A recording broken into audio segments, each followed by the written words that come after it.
Hey everyone! Old School Pokemon here, back again with the Pokeflips podcast, joined by my usual co-host, Catch 'em All Collectibles, Dan.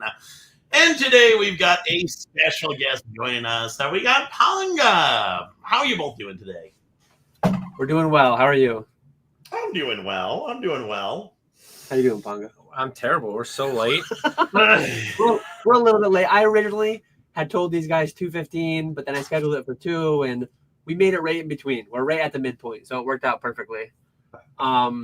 We did have pressing matters to attend to. There might be an 18-pound brisket out on the smoker, pork shoulder. We've got a lot of stuff going on for the big events this weekend.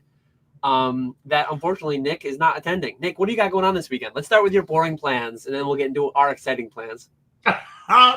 My boring plans, just streaming, going to a card show Saturday, cleaning. I gotta get my house cleaned. So that's the plan for the weekend.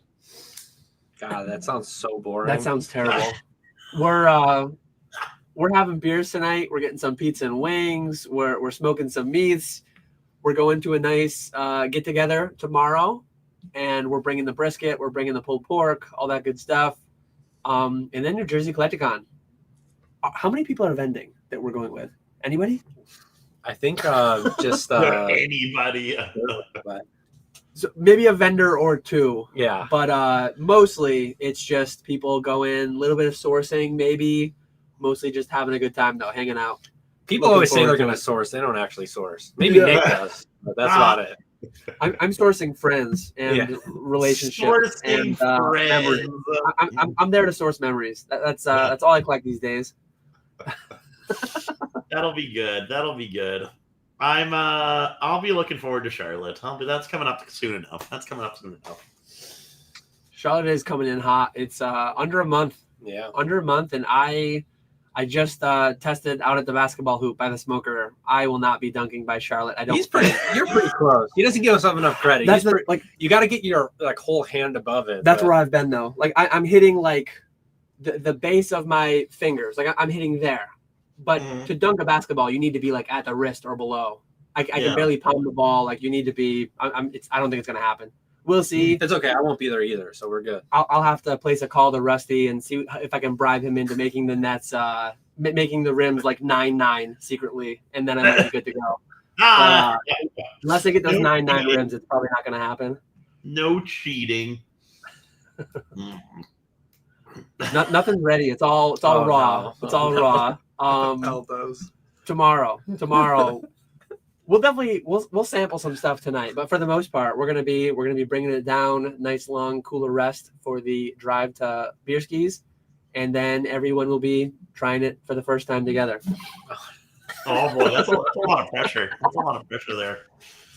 I know. I'm actually like a little bit stressed. I'm a little bit nervous. It's it's like I do the occasional barbecue at my house, and I've done it for like my fantasy football draft, my fantasy football league. But this is probably like the most new people trying it for the first time, like at once. And it's been built up like on YouTube to be this thing. So we'll have to better not disappoint. He just tried, like you're too hard on it. Like it's gonna be fine. You've made it before, it'll be fine. See, the pulled pork's easy. Pulled pork, like you can't mess it up. If I mess that up, then it's gonna be really dark because that is impossible to mess up. But and I don't want people there just saying it's good to make you feel good. I want brutally honest reviews. Let me put it out there too. Like I want that too. That's one thing. Like I take it to Christmas, and it's my aunts and uncles, and it's my grandparents, and it's my parents, and it's like, oh, it's great. Is it actually though? I don't know. To my mom, I've always been the most handsome man out there. So it's like, is this real? Is my brisket really good? Like I want the guys who bust my chops all year long on YouTube. Like I want like the real criticism. I'd be the first person to tell you it was terrible, and it was very, very good when I had it last year. So just like last time he came, he gets out of the car. I pick him up, a free Uber ride from the airport. I did make him wait 40 minutes because he apparently he flew in an F-15 here. Apparently, he landed like 40 minutes early. Yeah, I took the private jet, so we're all good. We got here a little early. But the first thing, he gets out of my car. he's snapping pictures of my lawn. There's a patchy spot. Oh, wait till Discord sees this, and it's like, oh man, if my brisket was bad, he would be the first to be shouting it from the rooftops. So that is fair. It's dry, better not be smoking. No, we want it very, very moist for sure. Tongue looking beefy. What is that supposed to mean? I mean, there's a bicep, so it's like good beefy. No, is what he's saying. I'm a little beefy. I got it. It's a bicep. Not like all those not like a beer IPAs. He's talking, those biceps busting out of the Catch 'em All collectible shirt or what he's talking about. Yeah, I mean, I had to do some nice branding, But yeah, this is a Pokemon thing, right? What are we talking about today? What's going on in the hobby? Nick, did you see the email? We share one distributor. My other distributor hasn't said anything yet, but one of our distributors, they usually have their product as of Monday. It's now Thursday. Apparently, they're getting it this coming Monday from Pokemon. And usually, they would have shipped it out by now to the bigger accounts. I'm one of the last guys. I'm one of the peons who gets it shipped Wednesday, gets it the day before release. But it sounds like from my larger distributor, I might not have products even on release day, unfortunately. Jesus, that's not good. And then I have the time lag to get stuff to PK and Ponga. So I have tracking for mine already, so it's cool. I had PK and Ponga go into like the open market. Well, Ponga's got some like special back alley hookups that he's got. But hopefully something lands in time. We hopefully will have it next Thursday night at midnight, next Friday, Saturday, Sunday. But we'll see what happens. It's kind of dark. My allocations are really low to begin with, and then they're slacking on time frames to get it to me. Coming all the way from up top, all the way from Pokemon themselves. I know they've let the street dates get pushed on a lot of different products here and there. Aren't they like delaying something for Mega, and Multiple. that's like months away? Like, it's a little concerning, but it's wild. And I know, Nick, you sent a message. I guess we can talk on the topic of like, what is the fall going to bring us? Is it going to be 0 by fall, sell it all, or are we going to double up between now and fall? Have your live stream slowed the pack ripping portions? Like, we've definitely noticed. I did a video recently. Destin saved us for a few week stretch in early, like mid-May. May would have been pretty dark without Destin, or June. I mean, June would have been pretty dark without Destin. Yeah, but like dark's still like pretty solid. Yeah, dark relative to like where we peaked at 6,000 packs a week. We would have been like half that. We would have been like 3,000 packs a week if it wasn't for Destin. Overall, how are your streams going? Pretty solid. I think pack ripping slowed down a little bit. Auctions are still doing really good. But no, overall it's been solid. I did the 24 hour stream, which that was wild. That blew away all my expectations. Dark is very relative, yes. What was that? Dark is very relative when I say dark. Dark relative to like the most obscene boom that the market's ever seen. Can we stick on the 24-hour stream? I was busy while you were streaming. How did that go? Like, how much time were you actually like off screen for? Because I know Walrus and Thrifty are there, right? So I would assume they took over portions of it, right? They took while I was eating stuff. So 24-hour stream. We started. You didn't stream for 24 hours. I just want to put it out there that Nick says he's the first one to do 24, but. Sounds like that. It was a stream team that did. Hey, I might have only streamed 23 hours. Okay. Okay, well that's still pretty solid. So that's yet to be claimed then, from what it sounds like. That title remains unclaimed. I mean, that is in the books. Catch 'em All Collectibles is enabled for eBay Live. You guys are lazy. You'll never do that. All right. Just because I'm going live next weekend. At least 24 hours with 0 products. Yeah. No. But no, that was really good. Started 6 p.m. Central Time on Friday. Went until 6 p.m. Central on Saturday. Did auctions up until about midnight Friday, Saturday.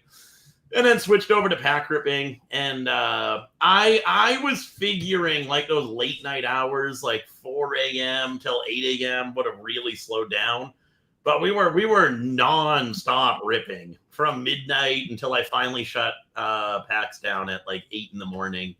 got back into auctions at 9 in the morning, and then it was nonstop. The lowest viewership number we had was 50 people during that late night hours. I assume some of those 50 people were people that had fallen asleep with their phone on. I'm assuming we didn't actually have 50 people in there, but the whole auction portion was 80 to 100 people. It was wild, so much fun. I had an absolute blast doing it. Will not happen again anytime soon. The last 6 hours, I was exhausted. From like noon until 6 p.m. I was exhausted. Did you with the pack rips? I'm sorry if you mentioned it, but did you like try to build up a backlog before you switched over to pack rips, or did you just flip over and that many people bought to fill? Yeah, no, I'll always just do auctions, and then after the auctions, I'll open up pack ripping. Because usually right out of the gate, there's a good bit of people who buy stuff right away. Gotcha. Yeah. Do you know how many? I think Julia asked. Do you know how many packs you sold during that? He doesn't. I don't. I have no idea. I don't keep track. It was 2 trash bags full of wrappers. I can tell you that. That doesn't mean anything. I feel like we had that conversation a few pokey flips ago. There's our 2. You got to start weighing the trash bags at least, because you yeah. There we go. I mean, we need something a little bit more precise than that, because depending on how hard you stuff them, you could probably have a 3x variation in number of packs there. That is true. But no, that was a lot of fun. I'm glad I did it, because eBay is starting to pick up the pace. There's a lot more streamers on late at night.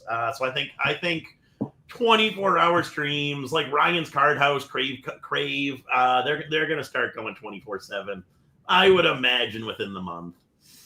Yeah. So I'm glad I was the first one to do it. That was a lot of fun. I'm having a memory right now come back up. I think Rusty, in one of his videos or one of his live streams, talked about how he tried reaching out to Guinness to set like a record for the number of packs opened in 24 hours. And I was just like thinking, I think at our peak, I want to say PK and Ponga release weekends, the days that we did a couple thousand packs of Destined Rivals, 200, 300 packs an hour.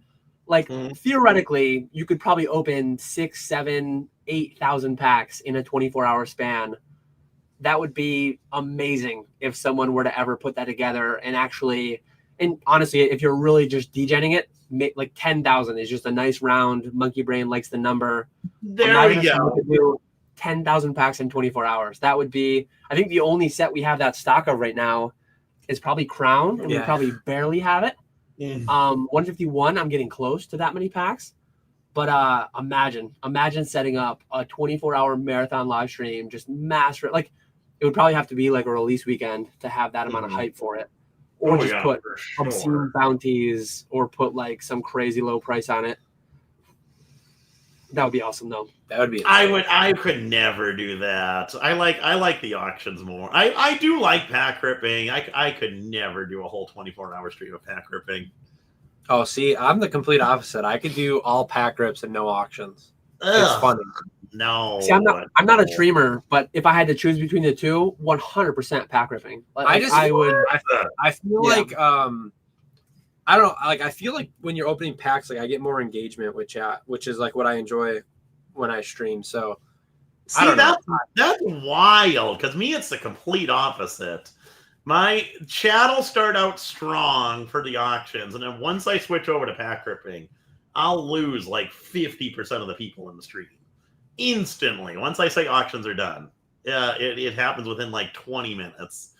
But no, auctions are just so much nicer because you're not doing anything. You put the card up for auction, then you go back to chat and read the chat. But like you've opened so many packs at this point. Like when I'm opening packs, I don't really know. Like you don't really pay attention all that much, right? Like it doesn't. It's just like natural. Yeah, you know when like you're watching, making sure like, well, if you hit something, like you need to know you hit something. But like it's like you don't think about opening the pack and throwing the wrapper away and all that sort of stuff anymore, or like how you sort the bulk off to the side or whatever. So I don't know. I love opening packs. It's like my favorite part. If I had to do one or the other, I would definitely rather be a pack ripper. When you're opening packs too, it always feels like you have something to talk about. Sometimes with auctions, like if you're auctioning some stuff that's not like super exciting, like what are you really gonna say about it, right? Like, because like I purposely don't like go out of my way to like pump stuff up. Like, if it's like a $3 card, like you know, like I'm not gonna be like, this is the sickest card in the whole world. Like that's just not me. So, yeah. No, for me, it's you put the card up. This is whatever base set, whatever card. Near mint condition. Start the auction, and then it's just getting caught up, reading comments. That's mainly what I'll do. Yeah. See, I don't fall behind with comments, so that's Oh, see, I'm always a half hour behind chat. I feel like damn. Like my YouTube live streams. I'm exactly. Actually, I'm gonna take that time. As always, we're gonna answer all your questions. So feel free to leave your questions in the chat. We'll probably be going till like 4 p.m. So 4 p.m. Eastern, a little over an hour and a half from now, depending on what time zone you're in. Could be a different time. But yeah, feel free to leave your questions. I do have all of them starred. We will get to all of them. Thank you, Java, for gifting 10. If you're in the Wake Forest area, make sure to check out his new shop. Yes, definitely. Wake Forest, North Carolina area, go check out his shop. Go buy his English packs because the guy who consigns with him, pretty solid guy from what I hear. This guy's got to plug his own stuff all the time. But yeah, I was, for some reason in my mind, I know people were joking yesterday in Discord that like Java was going to come. In my mind, like I thought he was coming. I thought he was coming to New Jersey the whole time. But unfortunately, I mean, Java, FOMO. We always say how good FOMO is to do and to have. Please FOMO into New Jersey Collecticon this weekend, because it's going to be a blast. There's still time. Chef's not going to be there, so Java won't FOMO. Yeah. We can make Chef FOMO. Chef FOMO. Dan will pay for your flights. Most of Cardinal is going to be there. Mason, get out here. Chef, get out here. Like, what are we doing? Come on. There's going to be plenty of meat to go around for everybody. There's going to be plenty of IPAs flowing. Like, come on, get out here. That's a crazy sentence. Oh man, I could have gotten a lot crazier with how I worded that, but yeah, let's see. This came in before we went live. Pokemon Tana wants to know, question for old school: when a set only has one artwork, do you collect 3 or 4 packs, or just 1 pack for your pack collection? Example: 151 or Crown. I'll just do 1 pack, whatever the pack art is. There is times where I'll do like variants, like Crown Zenith had like a shiny foil and then like the regular. So I'll do that, but it's just whatever artwork is on the pack. I used to have a complete pack art collection, and years ago I sold it all to Rusty, TCA Gaming. But it annoyed me because like WotC was 3 packs, and then you got into the EX Arrow, it was all 4 packs, and then you had like Double Crisis that was just 2. And you had, I think it was Sun and Moon Base that randomly had 5 out of nowhere. And then it was just like so messy. I wanted to have it all in one binder in like the 4-pocket things, but there was no clean way to do it. And then I had, it became tedious. I used to have one of every ETB, and then Pokemon Center ETB started coming out, and then they've changed the form and maybe the size of some of the Pokemon Center ETB boxes. It's just daunting how much stuff there is out there, and justifying me not being much of a collector these days. It's too cumbersome to keep up with. Nick, when you say variants, do you like, you know how like sets like Silver Tempest have like the Scarlet and Violet pack wrapper versus like the Sword and Shield, like the thinner? Do you do that as well with like the 2 different? If I find them from stuff that I open and I notice the difference, then yes. So one variant I noticed, and it's not really a variant recently, but I've been buying like a lot of 151. And there's a lot of packs that are coming out of Blooming Waters that are, you have like the thin and thick, like we were just mentioning with Silver Tempest. But I've had packs that are like almost like pink. Like there's just like the red color. Yeah, I have a bunch of them. I like had to open some of them just to make sure because I didn't know. I've never seen it before. But yeah, there's like pink packs. It's kind of wild. I've never noticed that one. Yeah. Remember the Scarlet Violet base? Didn't you have some of those too, Nick, that came from some product that were like a lot deeper, like a lot more... Yeah, I think I have saturated or something. Yeah. I have like a couple hundred of those set aside. I don't know why. I don't know what I'm going to do with them, but like, I'm just a hoarder. There's collector in me. I just can't like, I can't do all of it. It's way too much. There is a lot. So much. It's crazy. This is a big one. I figured this would come up today. Thoughts on eBay introducing extended bidding on auctions? Does that already apply to eBay Live? So eBay Live does have, just like Fanatics, just like whatnot, you can do sudden death, which is kind of like a typical eBay auction where it ends at like this ends at 2:30 p.m. Eastern time on this day, or this runs for 60 seconds and then it ends. Or the default for most of the live auctions are like extended bidding. They all have their own variants of it. Some of them, if there's a bid in the last 10 seconds, it brings it to 10. Some of them, every bid adds 3 seconds if it's under X amount of time. I think you can even vary it. But eBay is older than most of the other auction marketplaces. And eBay's surprisingly been the only one that like doesn't have this. Golden, Heritage, Hakes, like all these different auction houses, Alt, Fanatics, they have some form of extended bidding. eBay was the only one that really didn't have it. I think it's a pro for the seller. You give more time for people to FOMO. You give more time for people to get emotional and battle for things in the end, duke it out, and raise that final sale price. So to me, it's like kind of crazy that they haven't had it. The whole game, the whole like gamesmanship around like sniping, and I never really participated in it, but it's not good for the sellers, right? What? I have a Gixxen account. I made one years ago. I've used it I've maybe sniped like 20 items, and I've won a couple of them. Like I place my max bid. I place my max bid and I leave and I go to bed and I let the proxy bidding do the proxy bidding. I just don't. Wild. What's wild to me is that people set alarms for like 2:45 a.m. to get up and to watch something end, and they're there live. Like I never have done that. I never could do that. I just put in my max bid and I go. Am I shilled up sometimes? Absolutely. Do I care? Not even remotely. I put a bid where I'm happy to get it for that price. If I pay under my max bid, that's amazing. That's awesome. I love to pay a smaller percentage of my max bid. But if I win it, I'm not shill bid Detective Pikachu. I don't go in, oh my God, zero feedback was here and this and that, and this person bid on all the, that stuff drives me nuts. Like I wish eBay, not because I'm doing anything bad, I wish eBay would just anonymize bidding like it is on every other platform, because the amount of that crap that goes on is like it's so annoying. Mm-hmm. But yeah, I had a long rant there on my take. What's your take, Ponga, on the extended bidding? I've seen like a lot of people, and like I guess to like some certain extent, like there will be definitely auctions that go higher because of it. But at the same time, like I feel like there's going to be just as many auctions that slip under the radar. Stuff that people aren't necessarily always looking for. Like the stuff that's like super popular and stuff, people are going to know it's on auction anyways.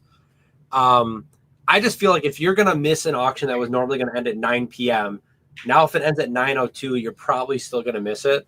Yeah, obviously it gives you a better chance to see it, whatever. But I don't know. Maybe I'm crazy. I don't know that all that much is going to change. If anything, people are just going to like overreact. But it'll settle down, right? That's 100% guarantee. I used to do like a lot of bidding on PWCC or Fanatics, and like there's extended bidding and stuff still went just as cheap. Like the stuff I was targeting didn't get extended. So I don't know. I think maybe in like the short term, people might be like paying attention more, which will have their eyes on eBay. But maybe I'm dumb, but I don't think it's going to change all that much, to be honest. Stat, we've got Hop Tropicals. We're saving the 9.5% for later. Yeah, I told him 9.5 is too dangerous at this point. I like it. Obviously, it's going to be really good for sellers. James probably is thrilled about it. But even as a buyer, I think it's a good thing. Because I don't bid on many auctions anymore on eBay, but back in the day, there were definitely auctions where I would wait till the last second, put my max bid in, and then realize I got outbid and not have enough time to put another bid in. But there were definitely times where I would be kicking myself wondering if I did $20 more, would I have gotten it? If I did whatever, 150, whatever the number is. So I think it's a cool feature. I really like it. I think it makes so much sense for eBay. But I get what you guys are saying, but like at the same time, don't you think? So yeah, it gives more visibility. Less people will miss it, whatever. But don't you think like just as many people will then be able, well, now I have 2 more minutes to look at comps or stuff like, because like, have you ever done like sudden deaths on eBay? Like sometimes you sudden death and it goes like way higher than it would have if you had extended bidding, right? Because people FOMO at the last second. Now, if you can't FOMO at the last second, like especially with like good stuff, right? I think people will FOMO less with the really good stuff because you're probably going to be smart enough to be able to comp it. In a market like this, though, I think it depends on the market. Yeah, exactly. Like in a market like this, when you get that push notification, like a lot of times I've placed a bid, my proxy bid, $5,000, way back when Mario Pikachu's were $5,000-ish. I'd put in my max bid at $5,112.73. It's like if I win it, I win it. If I don't, I don't. Yeah. And I get the notification. You've been outbid. Item ends. People put in the Gixon snipe and they beat me.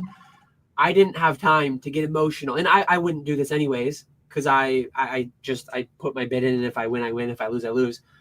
But a lot of people will see that notification and they'll have 2 minutes. They'll have 2 minutes. ZNG auction block ending this Sunday. I don't know how many, if any, are in like the test thing for that this weekend. But people will be like, that Rayquaza, Gold Star, PSA, whatever that I just bid on, and it just went to $12,000. My max was 11. Pull up all, like, it doesn't matter if the last one sold for $8,000. Like in today's market, in right now, people will just be like emotional. People will just throw in an extra couple grand, an extra couple $100, whatever it may be.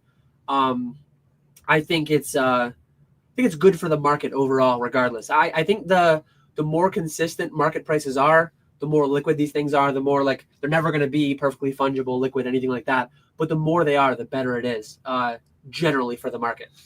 Mm-hmm. Yeah. So it's really interesting, and it was kind of surprising to see. It was pretty big news. I was talking with Walrus this morning about this. Have you seen like the comments? Because DC Sports posted about the news. And have you seen like the comments of people complaining about it? People are wild. There's so many negative comments about it. People are saying this is going to be the death of eBay. Nobody's going to be buying on there anymore. And it's like, come on. People are such morons. So ridiculous. So disproportionately, the people that are really loud and crying and complaining about things anyways on Reddit, on Facebook, on YouTube, on Instagram, on TikTok, wherever, they're not buying anything. They're paying sales tax when they do buy. Their credit cards are maxed out. They have no idea. Like they're the vocal minority that just run their mouths and cry about everything. Most of them. That's what most of it is. And humanity just has this thing where like everything has to be so like alarm bells and sirens and like, oh my God, it's the end of the world. This thing is changing, and it's completely changing everything. Something is dying. Something's going to the moon. It always has to be so sensational. It's like it's kind of a big deal, but it's also not remotely as big as people make it out to be that are not involved in it whatsoever. Like people just are like, you don't see James, and James might make a video on it at some point, but you don't see him making a video, and like you don't see Probstein, and maybe Probstein's made an Instagram reel or something. Maybe he's given his take somewhere that I haven't seen, but you don't see them saying like, oh my God, I'm leaving eBay now, death of eBay, or like, oh my God, my business is going to 10x over the next year. This is crazy. This changes everything. Like they're just continuing to do business at the highest levels in the industry. It's not as big of a deal as people make it out to be that have no involvement whatsoever. Like that's just a trend throughout every news cycle in and outside of Pokemon, to be honest. Yeah, exactly. Like remember how CT scanning was ending the hobby? Remember how pack piping was ending the hobby? Remember how like all these different things? That's just what people do. That's today's news, and it will be forgotten. Yeah. Exactly. People get used to it. People will move on. Also, another one people are not as much backlash as I thought, but auto payment on eBay Live is officially a thing for everyone. About time. It's 100%. 100% of everyone. Yep. That's perfect time to get it going. I've heard though, on the back end, is that not like, because the way Fanatics does it, and maybe I'm like, Fanatics charges $4.95 shipping, and then every subsequent item's free. Whereas with eBay, I think you own all that, right? You have to do your own shipping policy. Do you have to like Yeah. when a stream ends and somebody's bought 50 items, do you have to like change anything in the back end, or does it all like collate nicely? It's a business policy. So you set up your business policy. It's $5 shipping for the first item. Some sellers will do free shipping each additional. Some sellers will charge shipping for each additional. What do you do? You can set it up to whatever you want. Yes. Good sellers do free shipping. Every other Oh, day. stop that. You're pathetic. Well, Nick, better sellers. Go check out Sky That One Guy. Saturday is ripping MetaZoo. Free shipping on everything. We do free shipping on everything on eBay Live currently. Maybe with Pokemon, maybe we'll change it. Sales you get on eBay Live, you do free shipping. Hey, they're shipped free. If you want MetaZoo, go find Sky on Saturday. I'm not sure if he's doing this Saturday, but maybe he is.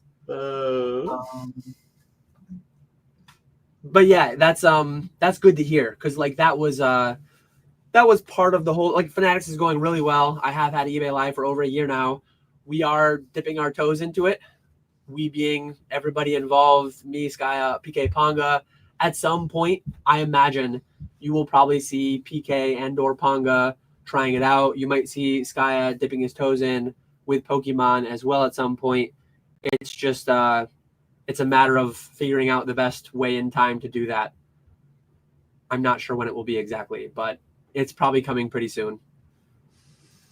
Might be today with the way Nick's talking. Yeah. Yeah.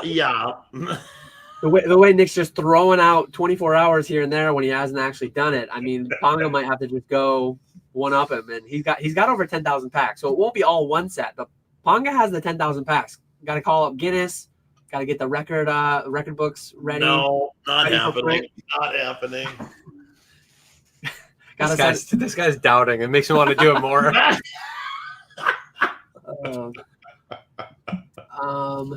Here's a good one, Nick. This kind of alludes to the message that you sent me before we went live. Krabby's Card says, question, at this point, do you think we won't ever see a major dip? Just a slow decline to more normalized price points somewhere around MSRP. Nick, what did you send me earlier? What spoilers are dropping right now? The Pokemon YouTube world, it needs to stop. This whole market's dying with the mega sets coming out. Just stop it. 0 by fall. The market is we are activating our what would they call that? Like afterburners on a rocket, and we are continuing to soar past the moon at this point. Yeah. For those of you who missed it, we have the mega set just got revealed. Or products in the mega set. We got that sick Railu ETB promo, and then we have a Bulbasaur box topper in the booster box. There is no chance we are seeing anywhere close to MSRP boxes with this mega set. Absolutely not. It's easily going to be over $200 a box. 100%. But the whole narrative on YouTube is the market's dying. So here's my question about the market dying. It's just like, it reminds me too much of like when the lead up to like celebrations was happening. Like people kept saying, well, we're good till celebrations. We're good till the 25th. And like I saw today, I get off the airplane. I turn my phone off airplane mode. I see the Bulbasaur or whatever. And people on Instagram are posting, oh, we're good till the 30th anniversary. We're good. And it feels like people are going to build up the 30th anniversary to a point to where it's underwhelming and stuff goes down a little bit because... Which does then that happen to an extent. Like, oh my God, there's no Jesse and James. Oh my God, there's not like enough. It's not named the right thing. But then it's still a $250 box or whatever. Yeah, like I don't think it's going to get like to 90 in the next year. But like, I don't know. I feel like when people build something up that hard, like stuff tends to go down, especially when it's like anniversary based, especially if it's like celebrations where people like it, but it's 4-card packs and people are over it within a week, right? One thing I got to push back on too is like, I definitely, sometimes I do it in my own thumbnails and titles, the crash, the slowdown, the down, whatever you want to call it. Because it gets clicks, and then I talk about what, like, there's some chance that will happen. But generally the sentiment that I see on the Pokemon content that I watch is like still that Pokemon is a guaranteed investment and it's all going to beat the S&P 500. And like, I know of people, I'm trying to amass 10,000 plus 151 packs. I know of people putting $1 million into 151 packs. I'm bidding against people trying to amass 10,000, 100,000 packs of 151 at $9 to $10 a pack. Mm-hmm. Generally, the sentiment around everything that I see in actuality, so it's just crazy because it's like I hear this sentiment so many times. Like, YouTube is so bearish. YouTube is calling for where, who? Give me the actual name. So many videos. I'm saying that Destined and Prismatic and Journey will go under MSRP. I'm using the word crash because dummies will use the word crash for that. I don't define that as a crash, but like I'll feed it. Same reason I use the word investing. I don't like using the word investing. I use it under duress. You used to never use it. I am forced to use the word investing because that is that's what you're doing. You're investing. I'm not though. Not the way that I. Bro, you got pallets. You are a Pokemon investor. Come on. My investments are in my 401ks and IRAs. My investments are not going to be touched for 50 years. You cannot have your palette my speculations that are a substantial amount of your net worth and say you're speculating. But anyways, the only reason that I use the word crash is because other people do. If I tell someone, I truly, deep down, I believe Destined will be available under MSRP. I made a bet with Retro. I believe Prismatic will go. I could be wrong. I'm open to being wrong. But like, I don't call that a crash. Everyone else calls that a crash, so I use the word crash. If I make a video saying that Destined Rivals will eventually be available for MSRP, 500 views, 9 out of 10, 10 out of 10. If I say Destined Rivals, the impending crash, the impending doom, red lines, I get 3,000 views, and I make the same damn video. It's like, I'm going to play the game. But like, again, I still am holding several Destined cases for the long term. I still think that there's a chance that Destined is a $500 box in a few years. It could be $1,000 box in 5 or 10, like 3 or 5 or 10 years. Who knows? I'm pretty bullish long term on Pokemon, long cardboard, all that stuff, long cardboard, short plastic. But I mean, plastic these days is doing really well too. It just blows my mind that I hear this thing over. Like I hear from people that YouTube is bearish, but like where? Who? I'm gonna start clipping these. Who am I not watching? Like every other video that I watch is just wait until after Black and White. Things will name a content creator. I can't think of a name. So I'm gonna start clipping these because it's literally like every other video I watch. Well, like that's your feed, right? Like my feed doesn't have that. Like there is YouTubers that will bash you for being a reseller or a streamer, even if you do it all legit, you're all transparent, all that stuff. And then there's people that are for it. There's people that are Destined Rivals $500 by next month, but there's also people that will say Destined Rivals $90 by next month. Like it's no matter what you look up on YouTube, there's going to be videos for it, right? What channels are bearish? Experience share. Like I honestly, I still watch a fair bit of PokeTube content, but I watch probably less than half of what I did a few months ago. To say Nostalgianomics, this is what I watch. To say I don't know. Baby Back Ribs. I get Asmongold stuff with to say that. And listen, I like Alex, but to say he's the only one, that's just like most people that I watch are pretty like Pokemon is guaranteed, and sure, like some people will say Destined might go down, Prismatic. I'm like the most bearish in that I'm quite confident these sets will return to MSRP. I'm pretty alone in that as far as I understand. Like who, and maybe if, I feel like I can think of some names. So some of like the Scalper, some of the more like consumer channels maybe are like everything's going under MSRP. I don't even want to. I don't even want to say some names. So maybe I just don't watch those. I watch businesses. I watch Rudy. I watch Nostalgianomics. I watch his thing with Pokemart every week. I watch Slab Podcast made their first episode in 5 years earlier today. I was on a game show that I I did think I watch got that one two too. questions That wrong. was like 5 years ago, though. Oh God! Let's not bring up how salty you were. Oh my God! You were. I could feel it. The through rules the are you were getting screen. blocked. You were getting real salty. That was No, fine. you commented on it. You said I didn't realize multi-point questions could be blocked either. See, again, it's semantics. It's semantics. Like, to me, and I know dictionary definition, whatever. Like, I'm buying hopes that it goes up. Okay, it's all semantics, but like, to me, investing is in things with a balance sheet, in productive assets. Speculating. If I need someone to buy it for me for more money, that is speculating. I'm speculating in a collectible. I have a whole video. I have a 50-minute video ranting and rambling on investing versus speculating. I use the word investing because that is what is generally accepted in this space, so I use it. But I own some silver and gold. I own Bitcoin. I don't consider my Bitcoin investing. I consider it entirely speculation. From when I bought it to when I still own it today, I consider that speculating. That's me. You can't be this deep into it and consider it a speculation. You I would mean, not be this deep into it if it was Pokemon speculating. is literally inventory too. But I'm speculating on business inventory. We don't need to rehash this whole thing that we've done 20 times. Let's do it. We can. But go get me a couple more IPAs. Yeah, we're live till 7 tonight, Oh guys. man, and again, I use it in my titles because that's what people search. People don't search Pokemon speculating July of 2025. I use what I'm investing in, top 5. Like, I do some of that stuff. I play the game because like I'm still antiviral Dan. I'm never gonna have a video go above like 20,000 views, but I play the game a little bit. But I don't know. It is what it is. Like we've had this Groundhog's Day all over again.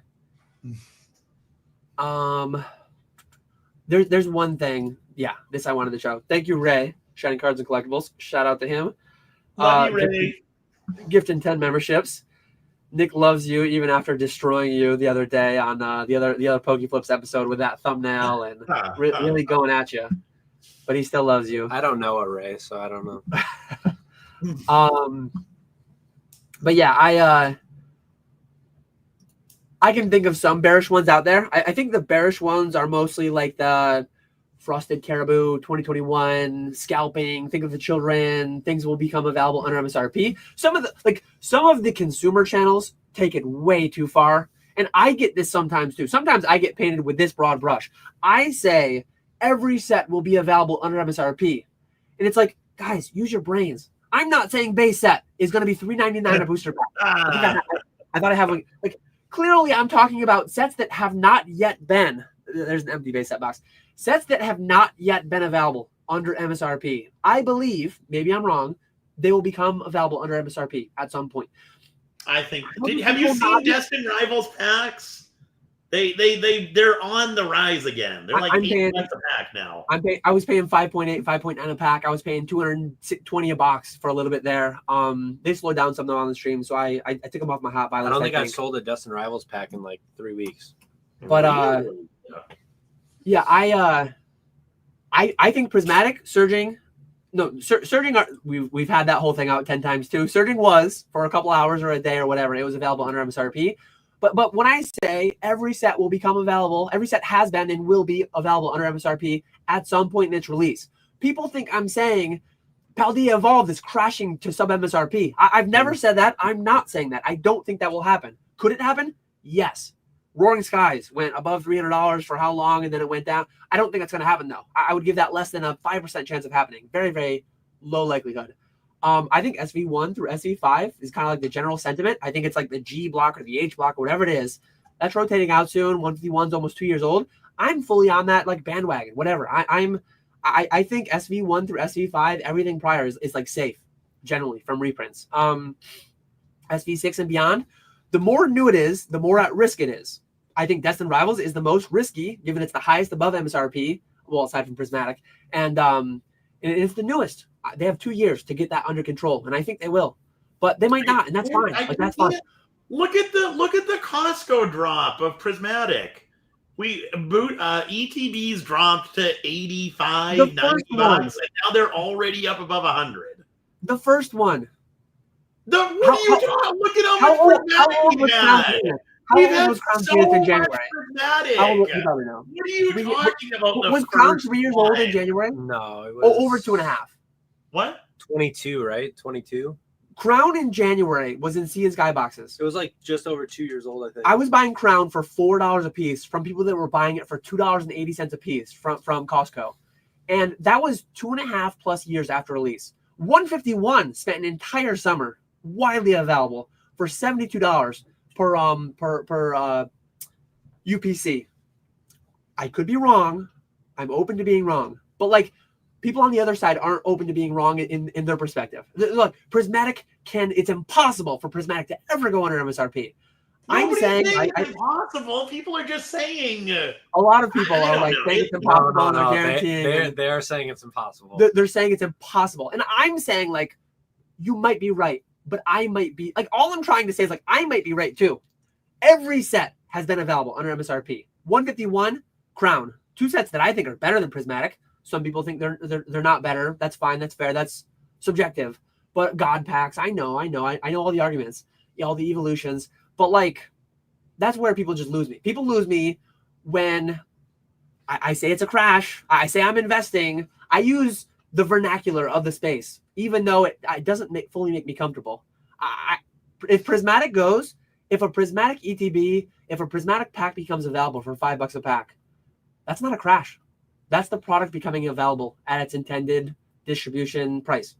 That's the PS5 analogy. PS5, Switch 2, they come out here, not enough on the market. Eventually, they get there. Eventually, they get the MSRP. You can go to any Best Buy. You can go on Amazon. You can go wherever you want and get one. That's happened with every set in the past. I think it will happen, and maybe it won't, and that's fine. But I can't. I know it doesn't, because it does not make sense. Pokemon's already telling. Who was it? Mason uploaded a video saying he already got an email saying that he's not going to be getting as many pre-release kits for the Mega Set because they weren't able to print enough. The Mega Set doesn't come out until September. When are they going to print all this extra Prismatic? They're not going to be able to go back and print all this stuff.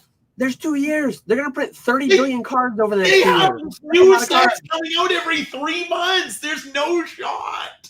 I just like they don't have enough time. You're saying no shot. Like, is no shot like a figure of speech? But when you say no shot, I hear it as like use guaranteed way too much. You way overuse guaranteed. I'll be like you. I'll give it a 0.5% chance that it could happen. There's a 99.5% chance that it won't.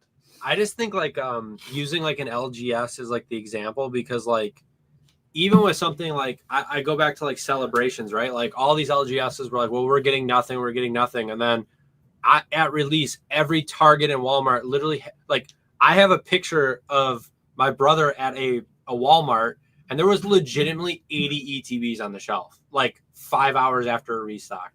So like you saying like he's not going to get Mega, all it takes for them is to really like flood big box, which I think they're trying to do. They haven't been able to be successful doing that, but I don't know. I don't like using either way. Like, I'm not arguing either way, but like, I don't like using LGS numbers as a good gauge at what people or how much is actually getting printed, because I think the real effort there is really trying to restock big box. Mm-hmm. I saw this comment. I wanted to bring it up. Zara looking. I don't know if you're talking about like on YouTube, meaning like he sells on YouTube through his Shopify. But I've looked at Alex prices. I've looked at Nick's prices. I've looked at like Bierski's prices, Cardinal. A lot of us are in the same vicinity. So like I've looked at Alex's prices on nostalgianomics.com. Some were a little bit higher, some were a little bit lower. So yeah, I don't know if you're talking just on because he's on YouTube, but like if you're talking about the only YouTuber who has an operation, Nick and I fall into that bucket. Absolutely. Cardinal Gaming falls into that bucket. Like it's generally 105, 110% of market. Some sets that are easier for us to buy at 70%, we're probably closer to 95, 100% of market. So yeah, just wanted to address that one while I saw it. I will say it is a big effort to have stock of that many different sets at this point. It's just funny to like the semantics. I get destroyed in the semantics when I try to say that I'm speculating instead of investing. And then I'm taking people too literally, and I'm not understanding like that they're just figure of speech. I don't know. I feel like I feel like I can't win on that, but it is what it is. Many people, again, Nick, I sent you YouTube videos 5 years ago. They're still live on YouTube. People in Lamborghinis guaranteeing that Vivid Voltage, $200 box. It was a good buy. It would never go below $200. And I know Surging is not Vivid and Destin is not Vivid, blah, blah, blah. I know. But Vivid was as good as Destin is in that time frame, in that mindset. Vivid was better than everything before it. It was the newest set. It was the best set of all time, as every set is. But yeah, same old rants and rambles. Zard lurking meant just on YouTube. Oh, just on YouTube. That's a different conversation then. I don't know. Royalty Gaming, I have no idea how he prices his stuff, but I know he's one that's live on YouTube a bunch. I think there's several people that are live on YouTube. I have no idea. Aside from Alex, I've not looked into anyone else's prices. No, neither. I'm always wrong. Just face it. But no, like 30 years, Pokemon has been around next year, and they've been through some lows. They've been through some booms. For people so confidently that have been here less than a year to state what Pokemon will do over the next 50 is mind-blowing. Like it's to extrapolate from a 7-month span. Don't forget a year ago, everything was available under $100 a box. Everything. To say that will come back around, and maybe it won't be 5 sets in a row, 6 sets in a row. Maybe it'll only be a couple sets here and there. But to say that like things will return somewhere to like it used to be called a bear over that is just wild to me. It's crazy. Like the I don't think people are doubting that. Yes, it will return back to normal eventually, but I think that eventually is going to be too late to print these sets. Like you're saying, yes, I will 100% agree with you. At some point down the line, I think it's going to be after the 30th anniversary, Pokemon will return back to normal. But by then, it's going to be way too late to print Prismatic, Journey, Destin, all this stuff. And that's one hard thing to suss out is like, when I say that every set has been available under MSRP and every set will be, people hear that and they say, Dan is saying SV1 base, SV2 are going under MSRP again, when I'm not. Some people, though, are. There are some consumer channels out there that I'm completely off with them. And that might be what people are talking about.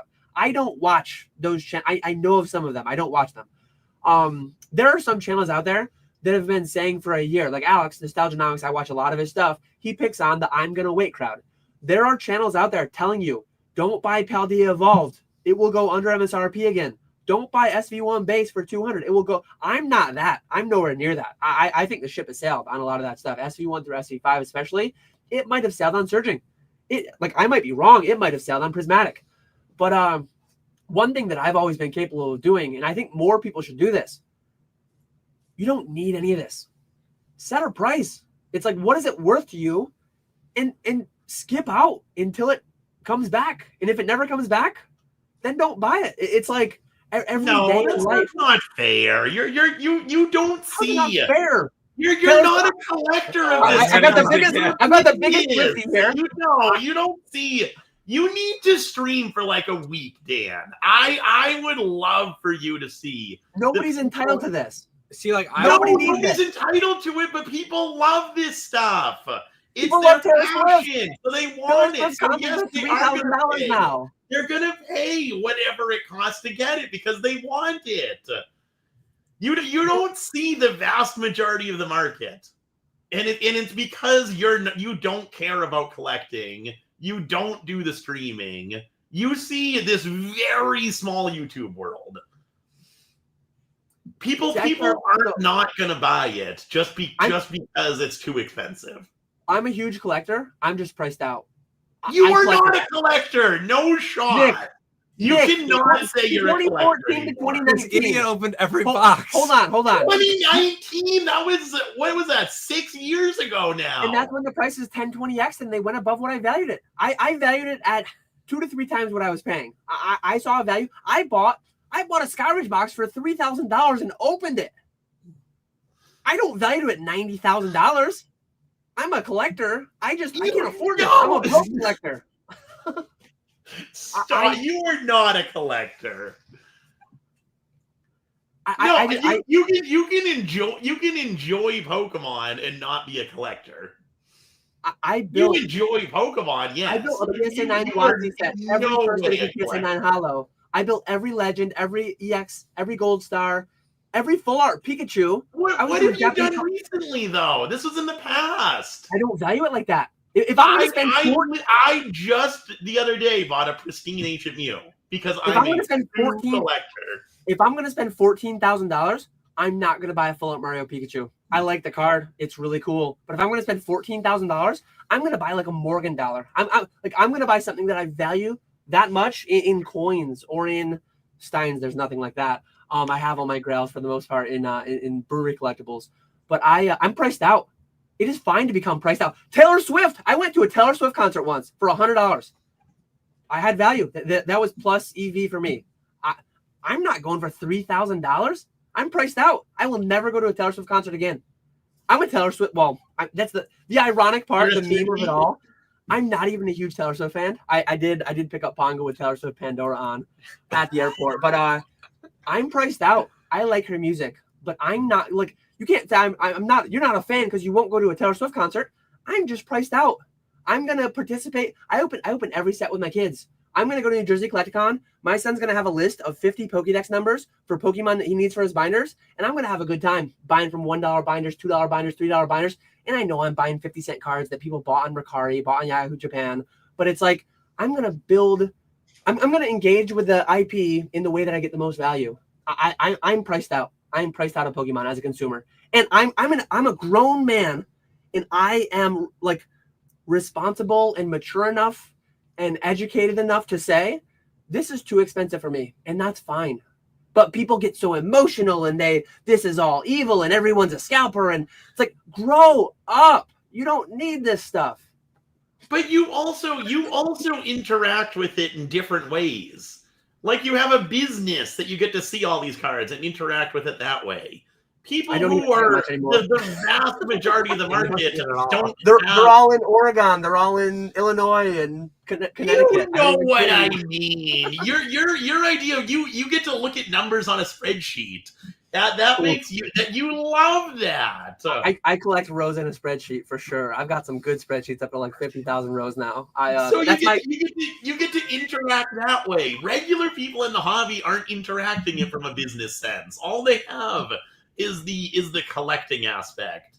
And when they see everyone posting the brand new cards on Instagram, YouTube, Facebook, wherever, everyone's talking about them. Yes, they're going to want them.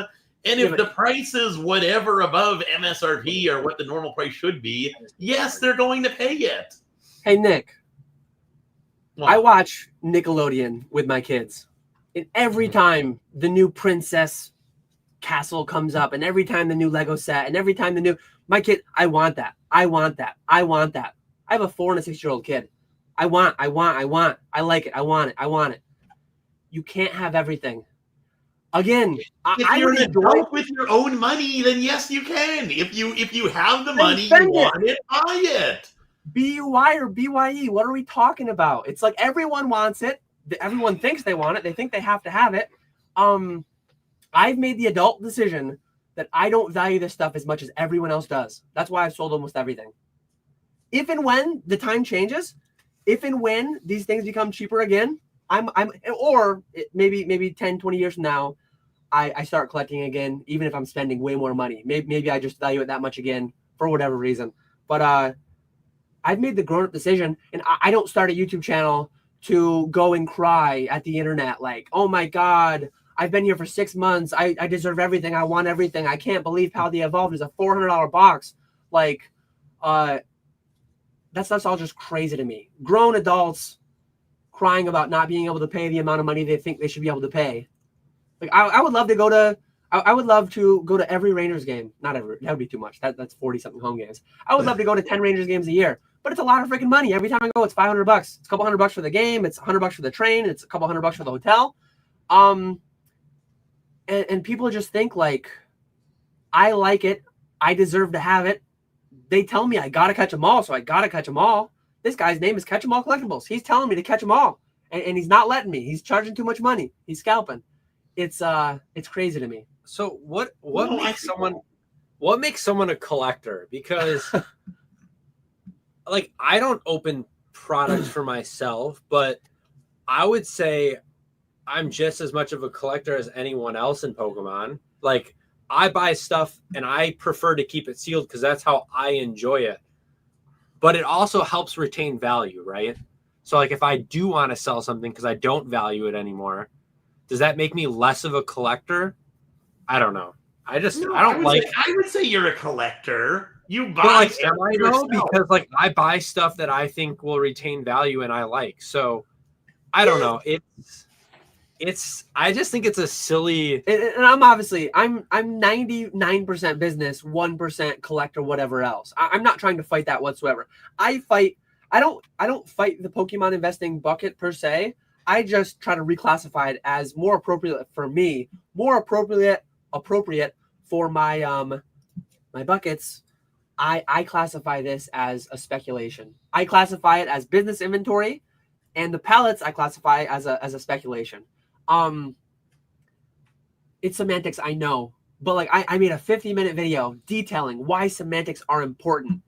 People don't realize, and Alex makes videos on this too. I think Alex makes a lot of good videos. He gets hate from a lot of different people for various reasons, but I think he makes a lot of great videos.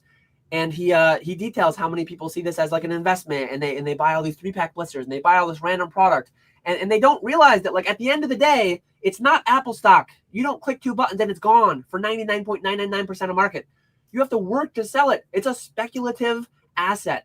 You need somebody to buy it from you at the end. It's non-productive. It costs you money to hold Pokemon. And I don't care if you don't have insurance and you don't pay for insurance. I do.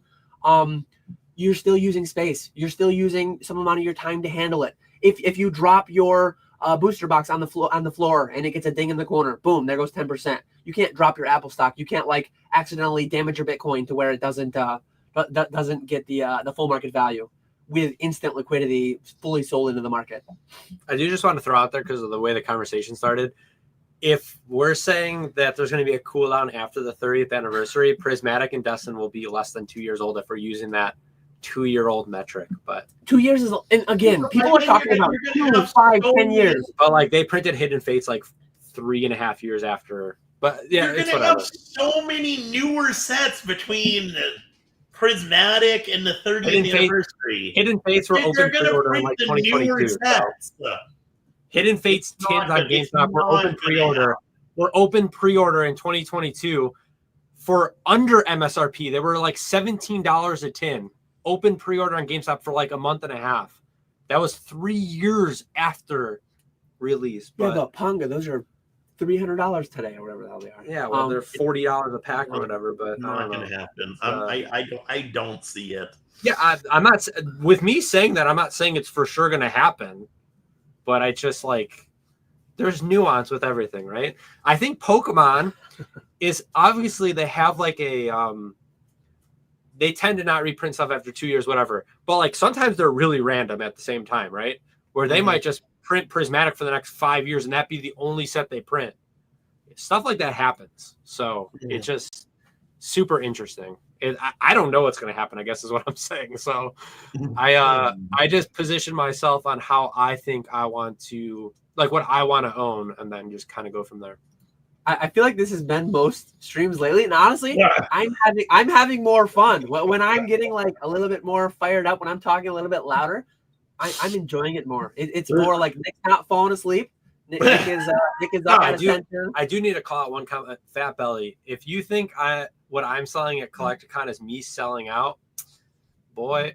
Wait, where is it? He called me a scalper because I sell stuff at Collecticon, which is hilarious. Yeah, the whole Dan's been to my house. Some of that stuff hasn't moved in 6 years. But I you know, for Nick to call me not a collector, that is pretty wild to me. Like I obviously I make money in the space. I'm a net remover of capital for the space for sure. I'm running a pretty successful business at this point, but I spent a couple $100 at Cleveland Collecticon. I'm gonna spend a couple $100 at New Jersey Collecticon. It's mostly for my kids. I open a new box, however much it hurts me. Maybe it's ETBs, not a box. I open every new set when it comes out. I'm engaging with it all. I enjoy it all. I buy every game as they come out. Like I'm collecting, engaging with, enjoying the franchise, but I'm doing it in a much more limited basis than I was between 2014 and 2019. Partially because this is my livelihood now. I'm running a business, trying to be more responsible, not getting high in my own supply, all that stuff. But largely more so because the market values it way more than I did. I do. It's to me, like PSA 9 first edition Charizard still like $1,000 card. To me, PSA 9 WotC first edition hollows are like $50, $100. And I would be buying them. I would have a full collection of all that stuff still if it was like 50 grand for all of it, like it was last time I had it. Maybe if it was 100 grand for all of it. But when it became hundreds of thousands for it, I sold it all. And I don't have the money. I made a video. The video that I recorded last night that comes out Monday is on my annual household expenses. I spend 60 grand a year as a family of 4. I can't justify having a $10,000 card. I can't justify, like, I have cards in my PC that pain me. I was just talking about this. Guy's an idiot for keeping one of them. This is a good one. This one, I value this more than the market. If I auction this, it would probably go for, I would lose money. Yeah. I would lose money shipping it. I am a collector of this because I value it more than the market. But I don't know where I put my Shining Gyarados. What's a PSA 9 first edition Shining Gyarados right now? Like 4, that's in my collection. That's in my collection, and it's like, if I think about it too hard, I'm gonna auction. I'm gonna send it to Fanatics and auction it. But I'm like, it's causing me distress to retain the collection that I have. Like me not being a collector, I have a $50,000 plus collection. I have a $5,000 half art Mario Pikachu that was given to me as a secret Santa gift 10 years ago when it was worth $40. That's in my PC. I have a $1,600, $1,800 Evolutions booster box right there. I don't value it like that. Every part of me wants to sell it, but I'm forcing myself to keep it. I have to commemorate the play. I have a $1,000 Van Gogh Pikachu Greyfell hat up there. You have a $900 Generations box right there. Yeah, I have a $900. Like, I'm not a collector, and I have like the best this isn't listed. I'm not selling it. Coming from someone that's like not Dan, like, and it involves Dan because he sold it to me. But I got a half art Luigi Pikachu, right? PSA 10. And like it went up so much in like a month and a half span that like it was my Grail card. Luigi's my favorite Nintendo character. That's like the card I wanted. And at Chicago Collecticon, I ended up trading it away because it went up in like a month and a half more than what I valued it at. And I sold it to him. I'm a collector. I sold it to him homie discount because it was going to be PC forever. And I couldn't justify having it anymore. I bust his chops. I meme on him. There would be grown men and women that would like ruin our friendship. Like I sold you that. I asked you if you wanted me to give you more money because I felt bad. Like, I hooked him up on that. I would have been mad at him if he didn't sell it. And it's like doubled since almost. It's like 50% up since. Yeah. Like it blows my mind that there are grown adults out there. I sold you that as a friend. That was homie price. You were supposed to PC that forever. I no longer own it. I transferred ownership to you, but I get to dictate. These are my feelings. These are my emotions, Nicholas.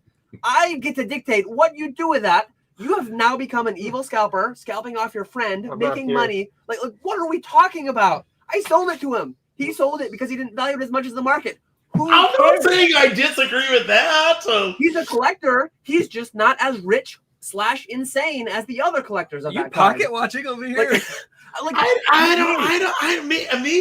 don't know. Maybe I'm just, I don't know. I don't get it. I think like people are like, yes, people are. Go ahead.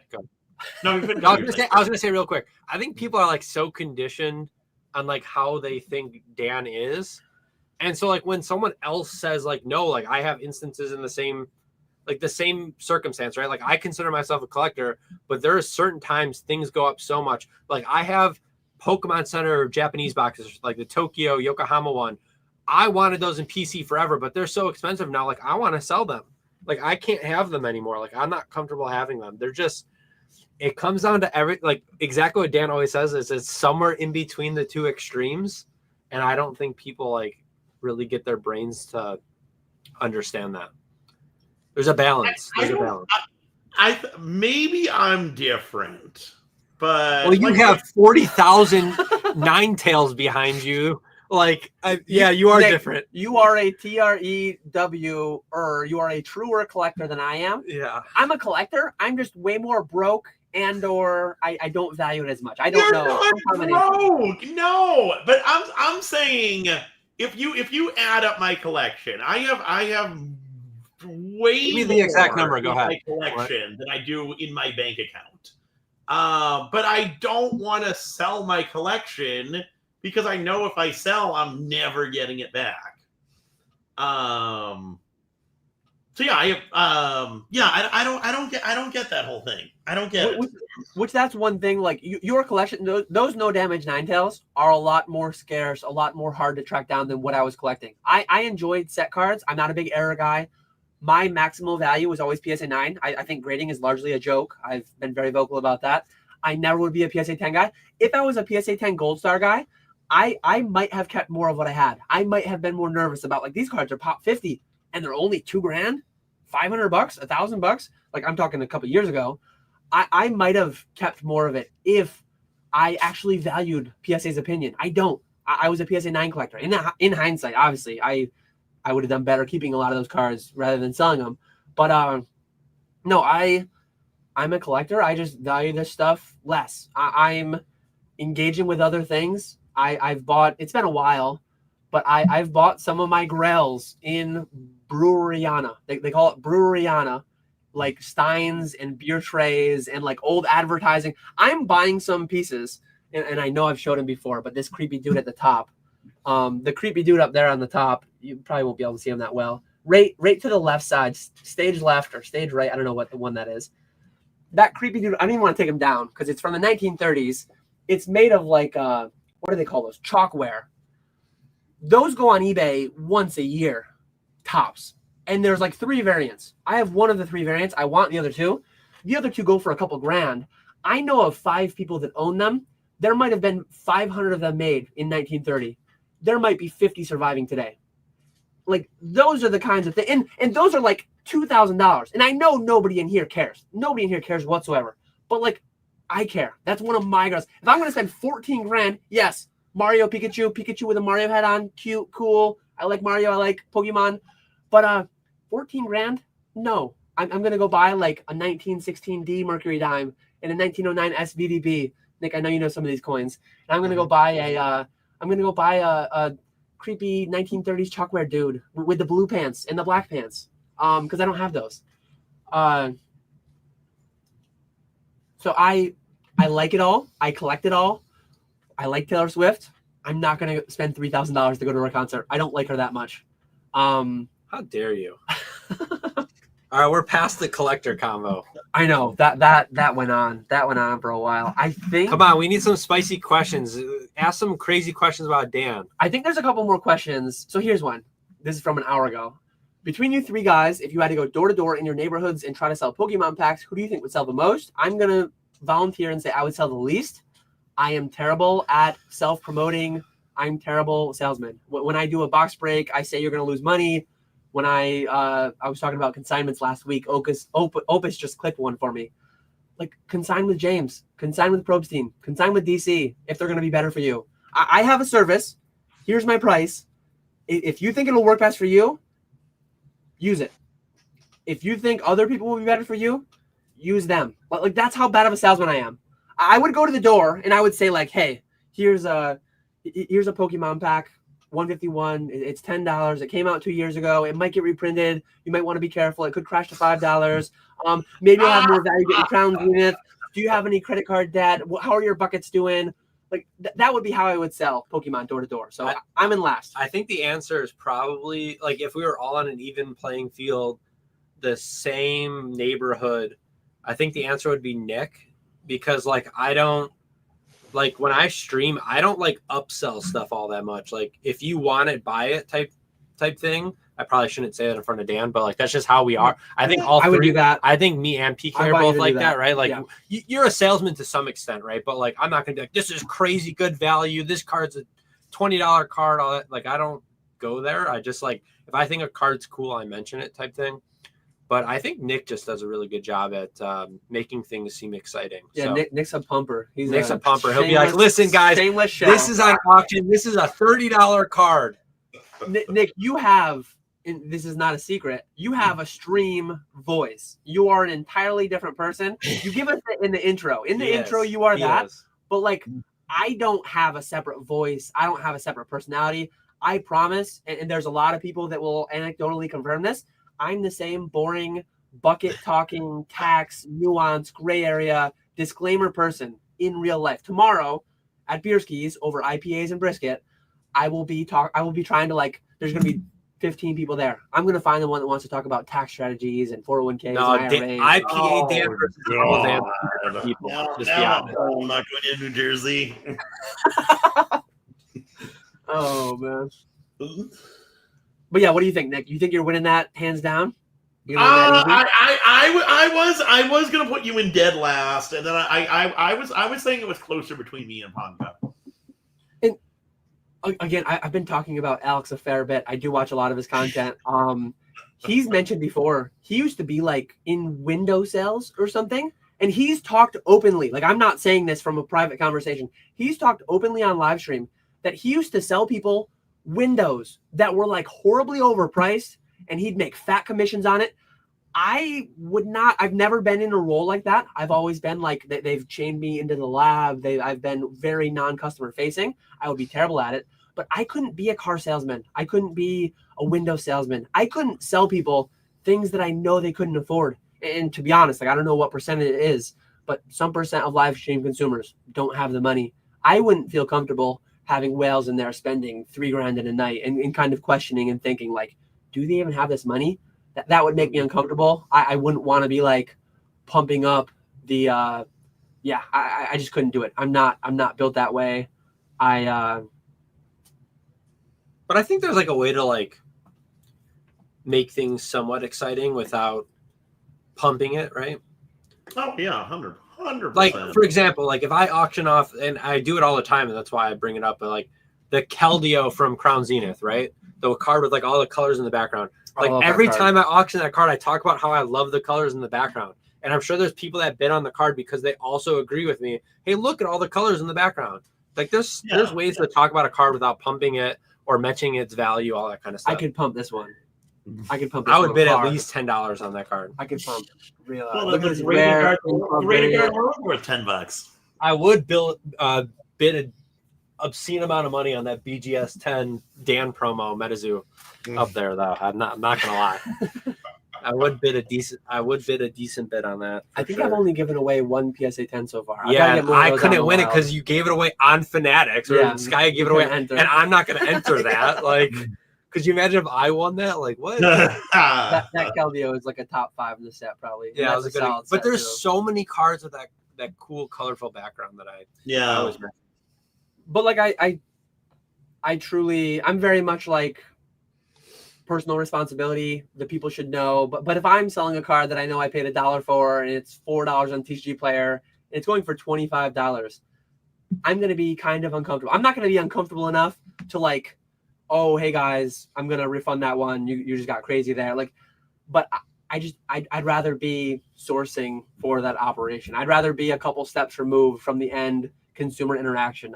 Like my whole collecting journey, I was always like very engaged, over engaged, a very like savvy buyer. I was buying things at a fraction of market, seeing people engaging. It's like the standard way that most people enter the hobby, buying at multiples of market, paying full market and ripping and bricking their life away. I just I don't want to be right there. I don't want to be on site for that, honestly. Top 3 fast food chains for all of you. I've been going first. I'm going to wait on this one. Nick, you go first. Now, what are we talking? Are we talking strictly? Wait. 3 is tough. We gotta get it defined. Nick's going to do the Dan thing. How do we define fast food? Well, no. That's a Dan thing. Wait. We did that. I did this on Cardboard Hands. I know. And Josh's definition of fast food is having a drive-through, which is not what a fast food restaurant is, but go ahead, Nick. My Walgreens because like when you only narrow it down to 3, it's like you don't even get like all different types of food, right? Because like depending on what mood you're in, I would rate it differently. But go ahead. I have an idea. I'm gonna go. Why do I have to go first? I'm gonna go. What am I gonna go? I'm gonna go Whataburger, which is unfortunately not me. I love that place. I've been there. I don't think you've ever been there, but go ahead. Oh, I've been. We used to go to Texas all the time. So that'd be up there. I'm gonna go Burger King, and then that's an underrated one. For my third one, I'm gonna go Chick-fil-A. Where are you at? So I'm gonna be extra and say my number one's probably In-N-Out because I've been to Vegas like 2 or 3 times, and it just always hits. And especially because and I think I said this on Cardboard Hands, it's like the value you get, like it's so cheap. Like my wife and I were there on the strip where it would be the most expensive, and it was like $21 for 2 meals, and that included drinks. So if you get it like super fresh, you can say what you want about their fries, but the burger itself, it just has like a freshness to it when you eat it. So that's definitely up there. I consider Chipotle fast food, like the food's literally sitting there. No, like, you can't, because Chipotle would be but it's literally sitting. It is faster to get a bowl from Chipotle than it is to like go to a McDonald's drive-thru. So like I don't know what you're talking about, but Chipotle as like an everyday type, I could eat Chipotle every day, and I think I used to like it a lot more than I do now. But it's really good. God, what's number 3? I will agree. I don't think Burger King's in my top 3, but Burger King is definitely underrated. And there is definitely way better Burger Kings than others. Like the one by my family's lake house is like the best Burger King in the nation. I think Chick-fil-A is super down on my list. What would be 3? I don't know number 3. Go ahead. I got to think about this. How Taco Bell hasn't been mentioned yet. Oh, I don't know. Number 3 is Wendy's. Wendy's is definitely up there. Wendy's is probably going to be my third also. Wendy's is elite. How's Taco Bell not even been mentioned? I mean, in the fast food game, I know I would rather go to an authentic Mexican place. We don't go to Taco Bell a ton, but the kids actually eat pretty well at Taco Bell. I'm a fan of Taco Bell. The boxes are decent value. Taco Bell does slap. My wife really likes it. Oh, wait. Hold on. Culver's. Experience share. Culver's is elite. I was going to... So, Walrus and I were talking... I'm sorry, Dan. Walrus and I were talking about this morning. Culver's is super overrated. Wait. When I was younger, I did not appreciate Culver's. But ever since I don't know, it might have been when I turned 30, Culver's is elite. As long as you don't have it all the time, like when it's a once in a while type meal, it is. Culver's was really good. But wait, my list keeps going. Like I think like he's giving us a top 10. Like Portillo's is up there. Like that might be in my like top 2 to be honest with you. Is that the one I'm thinking of? Yeah, that's the one we have. That's what the in restaurant one. That's what I'm thinking of. So we got some negative. We got some negative. I just gave a top 14, but Taco Bell. We got some positive Taco Bell, but. Taco Bell's up there for me. I'm not saying it's necessarily first, but it's the first one I'm going to say because it hasn't been mentioned. I'd probably put Wendy's there. If we pick that we're having fast food for a night, which we don't do that often, my wife will like default to Arby's. I'm a pretty big fan of the curly fries. They got some things that I like there. It's really expensive. Like I don't know if we're judging value ratios or whatever. I don't know how nuanced we're getting, but I'm going to say Wendy's, Arby's, and Taco Bell for places near me. Those are the only place I really go to, and I go there very sparingly. But Portillo's was really good when I went there with Ponga. Portillo's is good because it's got everything, right? Like you could get a salad, you could get a beef, you could get a burger, a hot dog. And one thing I'll say too, like this applies for even singular locations. You can go to my Taco Bell, and it's just like it's good, it's what you're expecting. And then sometimes you go there, and the wrong people are there, it's the wrong day, whatever, and it's like. The same location will just be terrible. There's a wide variance in some of these places. And I think generally, at least my Taco Bell is like more consistent than my Arby's. My Taco Bell is more consistent than my Wendy's, I would say even. But Wendy's, the Frosty alone brings them into the top 3. You ever dip fries in the Frosty? Oh yeah, for sure. Yeah. We pick up we have to go drop off UPS packages. I pick my kids up from school some days. We have to go drop off UPS packages right around there. There's a Wendy's as well. It's a pretty common thing that we'll go pick up the kids, drop off the packages, do a Pokemon Go raid or two, pick up Frosties for the ride home. I think I saw Java say it that Chick-fil-A is super overrated. It is definitely overrated. It's good, but I had a Popeyes chicken sandwich for the first time like a couple weeks ago, and it was like crazy good. Yeah. Like crazy. And like I would rather have a Wendy's chicken sandwich over Chick-fil-A as well. Call me crazy, but I love myself some Wendy's chicken sandwiches. Publix subs. We just had subs for lunch today here at a local spot, but I like subs quite a bit. Popeyes. Popeyes, I've had high variance. I've had very high variance at my Popeyes. I've had really, really bad, and I've had like pretty solid. But exactly, like the some of them mac might do and that. cheese at Popeyes is so good. Popeyes is way better than KFC. Let's just throw that out there. Some of it, the context though matters. Like I've only had White Castle. 2 a.m. drunk in a hotel room out of state at a racquetball tournament. Back in college, we used to go to certain events and like 2 a.m. someone would run we'd call in some like crave cases or whatever, and they would hit so much better. Or like the last time or the first time maybe I had Popeyes chicken sandwiches. I had someone go out for them. I was vending one of the conventions. I think Greeny went out and got them, and those hit so well. Because famous. Those hit so well because it was like I had been out drinking the night before. I hadn't eaten anything all morning. It was 2 p.m. at Eclecticon. I'm starving. And that Popeyes sandwich went up 3 tiers because I was like, because of the situation. Shake Shack, I got to take a loan out to buy. Like, I went there once in my life. My wife and I, when we were looking for a house, we went to a Shake Shack, and it was like $50, and I was hungry after I was done with it. I don't know. It was good though. It was good. LOL poor. That's hilarious. Bro, you own an LGS, dog. Like, come on. You hear that, Dan? We're underpaid. I'm poor. Java said it. That's hilarious. I've never heard of Brahms. Yeah, I've never heard of that. Never even heard of that place. A lot of these places too, like I've been to Shake Shack once, I think. I've been to Jack in the Box once. I think I've been to like a lot of these places I've been like one time, places that are not local to me. But yeah, we brought a lot of gray area, a lot of nuance, a lot of fence setting into the fast food conversation. It's not fence sitting, it's just facts that there's such a wide variation. But it's fence sitting when I do it in the Pokemon space. I mean, come on. It's facts in fast food, but then when I do it in Pokemon, it's fence sitting. Come on. Nuance. There's always nuance. There's always gray area. This one wasn't really like directly a question, but I have PayPal set up to use my credit card, and for some reason it always uses my debit when it's auto payment. Why? Take your debit off the account. Shred your debit, delete your debit, remove it from your account. Anecdotal, but like back in high school, one of my buddies had like 15 grand in his bank account. When it's a debit card, it's your money. He had his debit card compromised. Someone maxed it out, spent it all. 6 months. It took my buddy 6 months to get his money back after his bank account got drained. The amount of money that I keep in my like business account, I deactivated my debit card. I said, I don't want one. Don't give me one.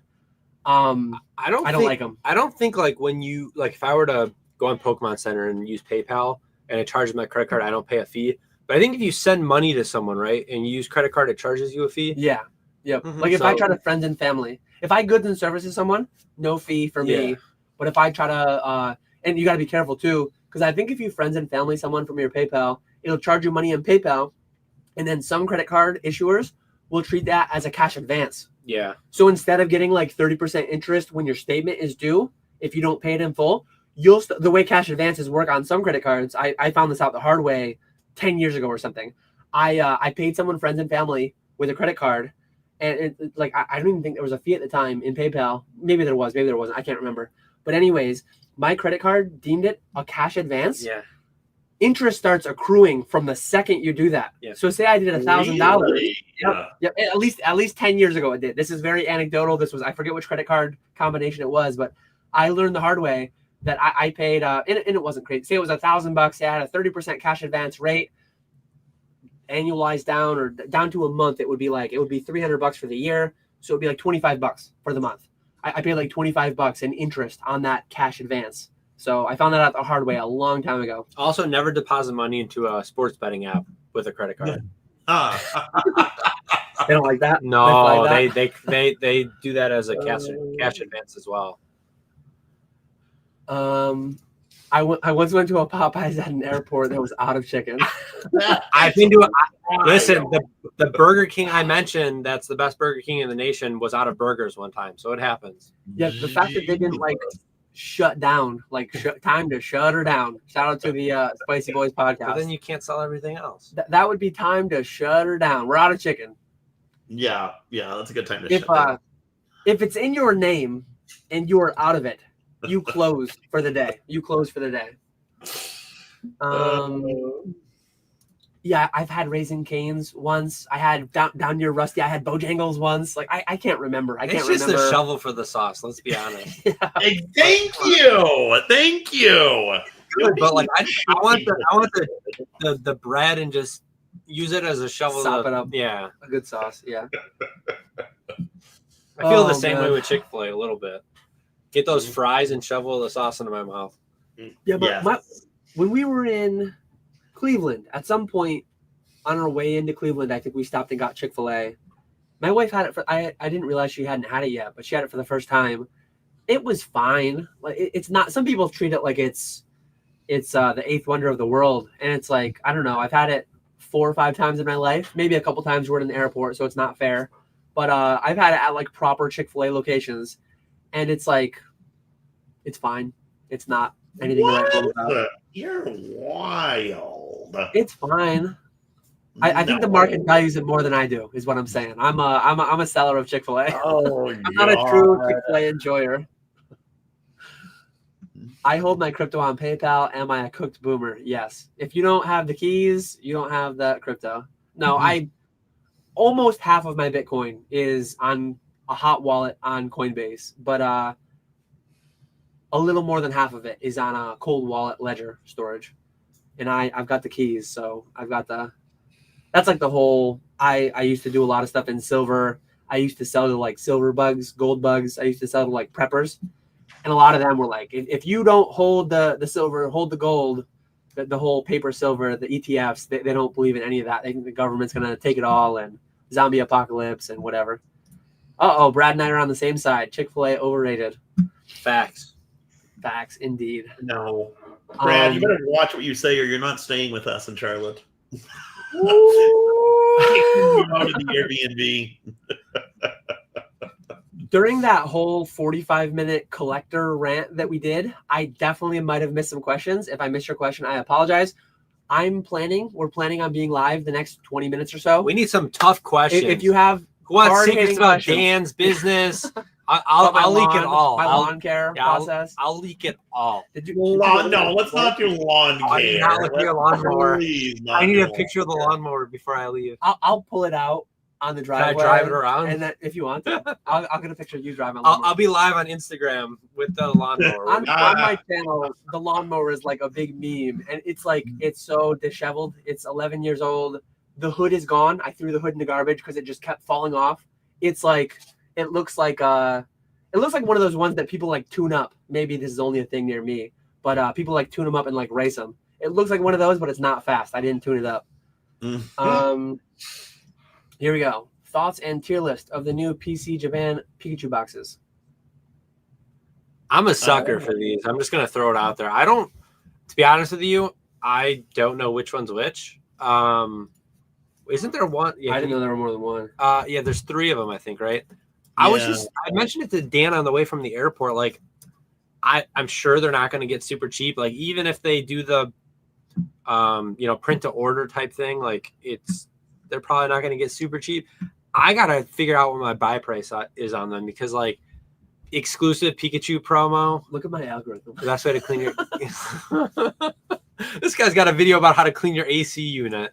I have my YouTube over here and I'm just scrolling my recommended. It's like, it's RuneScape, it's Brisket. For some reason, Asmongold clips. That I think he's like a former WoW player that like commentates on a bunch of stuff. What I was gonna say is like, yeah, sorry. I think they're really cool. Like, even if they're like super heavily printed, like it feels like anything that's like super Japanese exclusive tends to go up over time. So if you do want it for your collection, it's probably a good time, like when most of them hit the market. Like I was just looking the other day, like the 25th anniversary gold boxes got super expensive. The stamp boxes are obviously crazy. Even like the Precious collection, the World Championship deck, all that stuff's going up in price. That seemed to be everywhere. So I'm probably going to plan on picking up at least one of each, probably a couple of each if they get to a certain level that I have to determine what that is. But they're super cool. I like them a lot. Nick? I forgot the Victini one.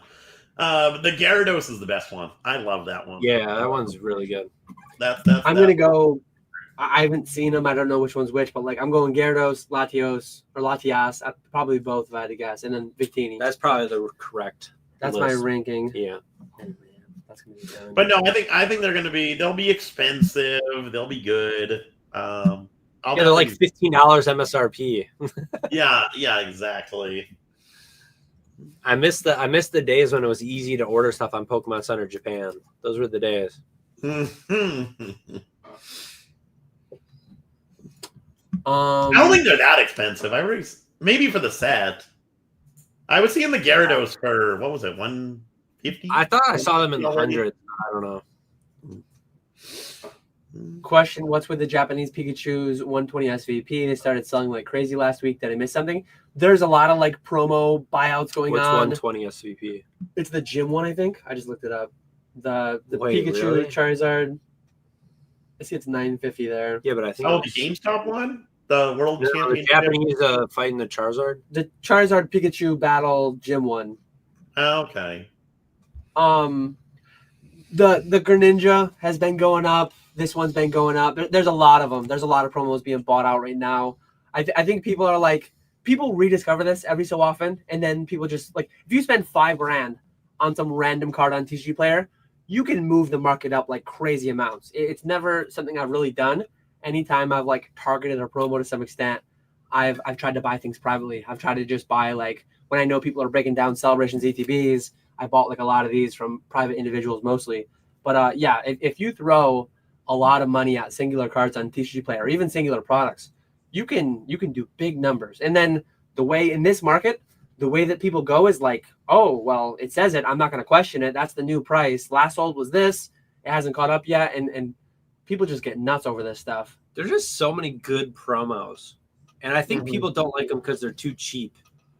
But like, Nick, you see it on the live. Like, when you auction sealed promos, people love them. Like, people always bid on sealed promo. I love sealed promos.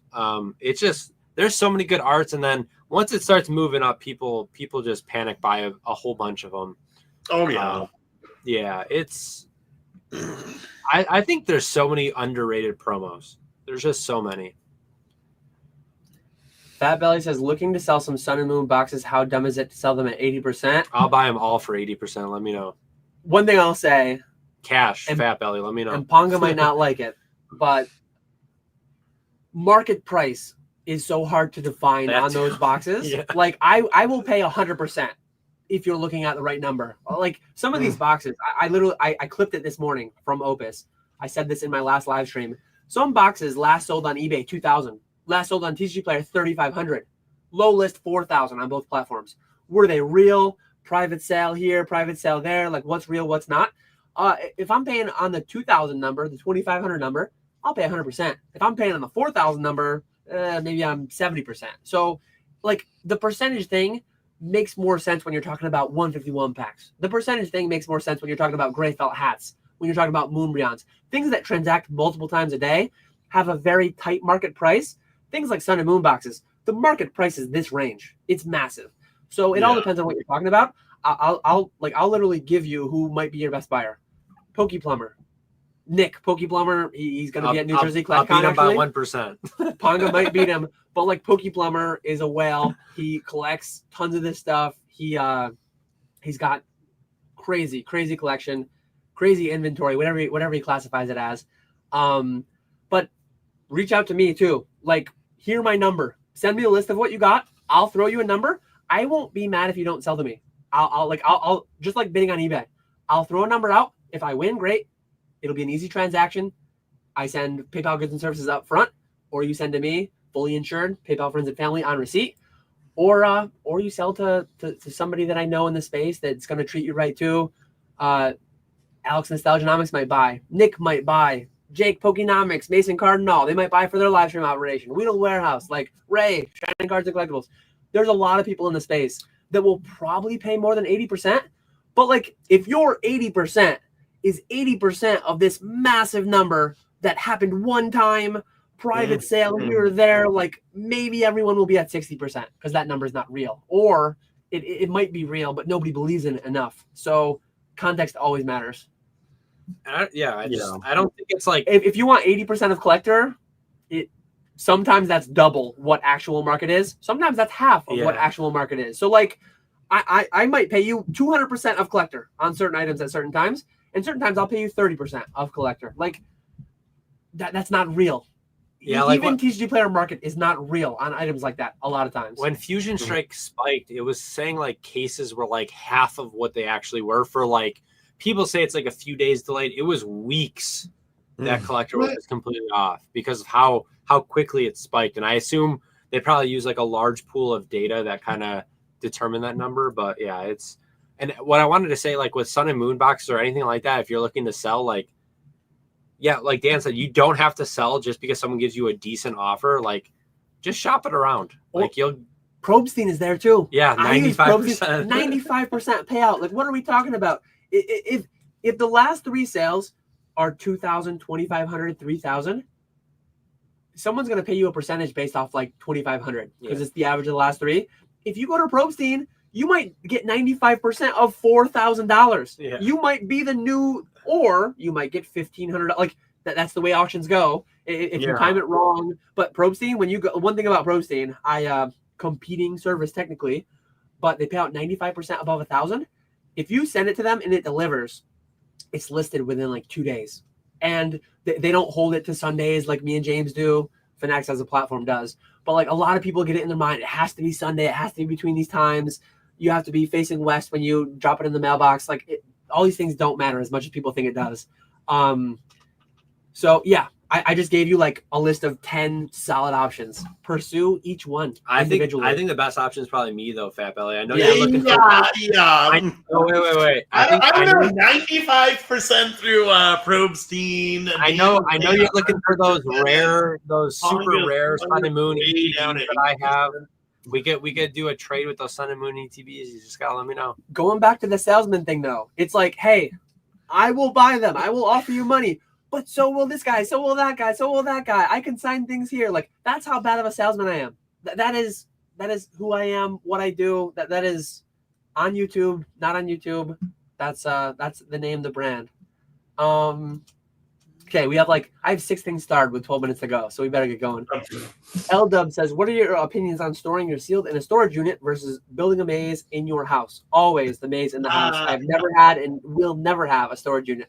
I will always have mazes in my basement, garage, all over the place. So mazes. I think storage units like make a lot more sense in like this market, like, you know, offsetting the cost. But like if stuff does slow down, like that just eats into your cost price, right?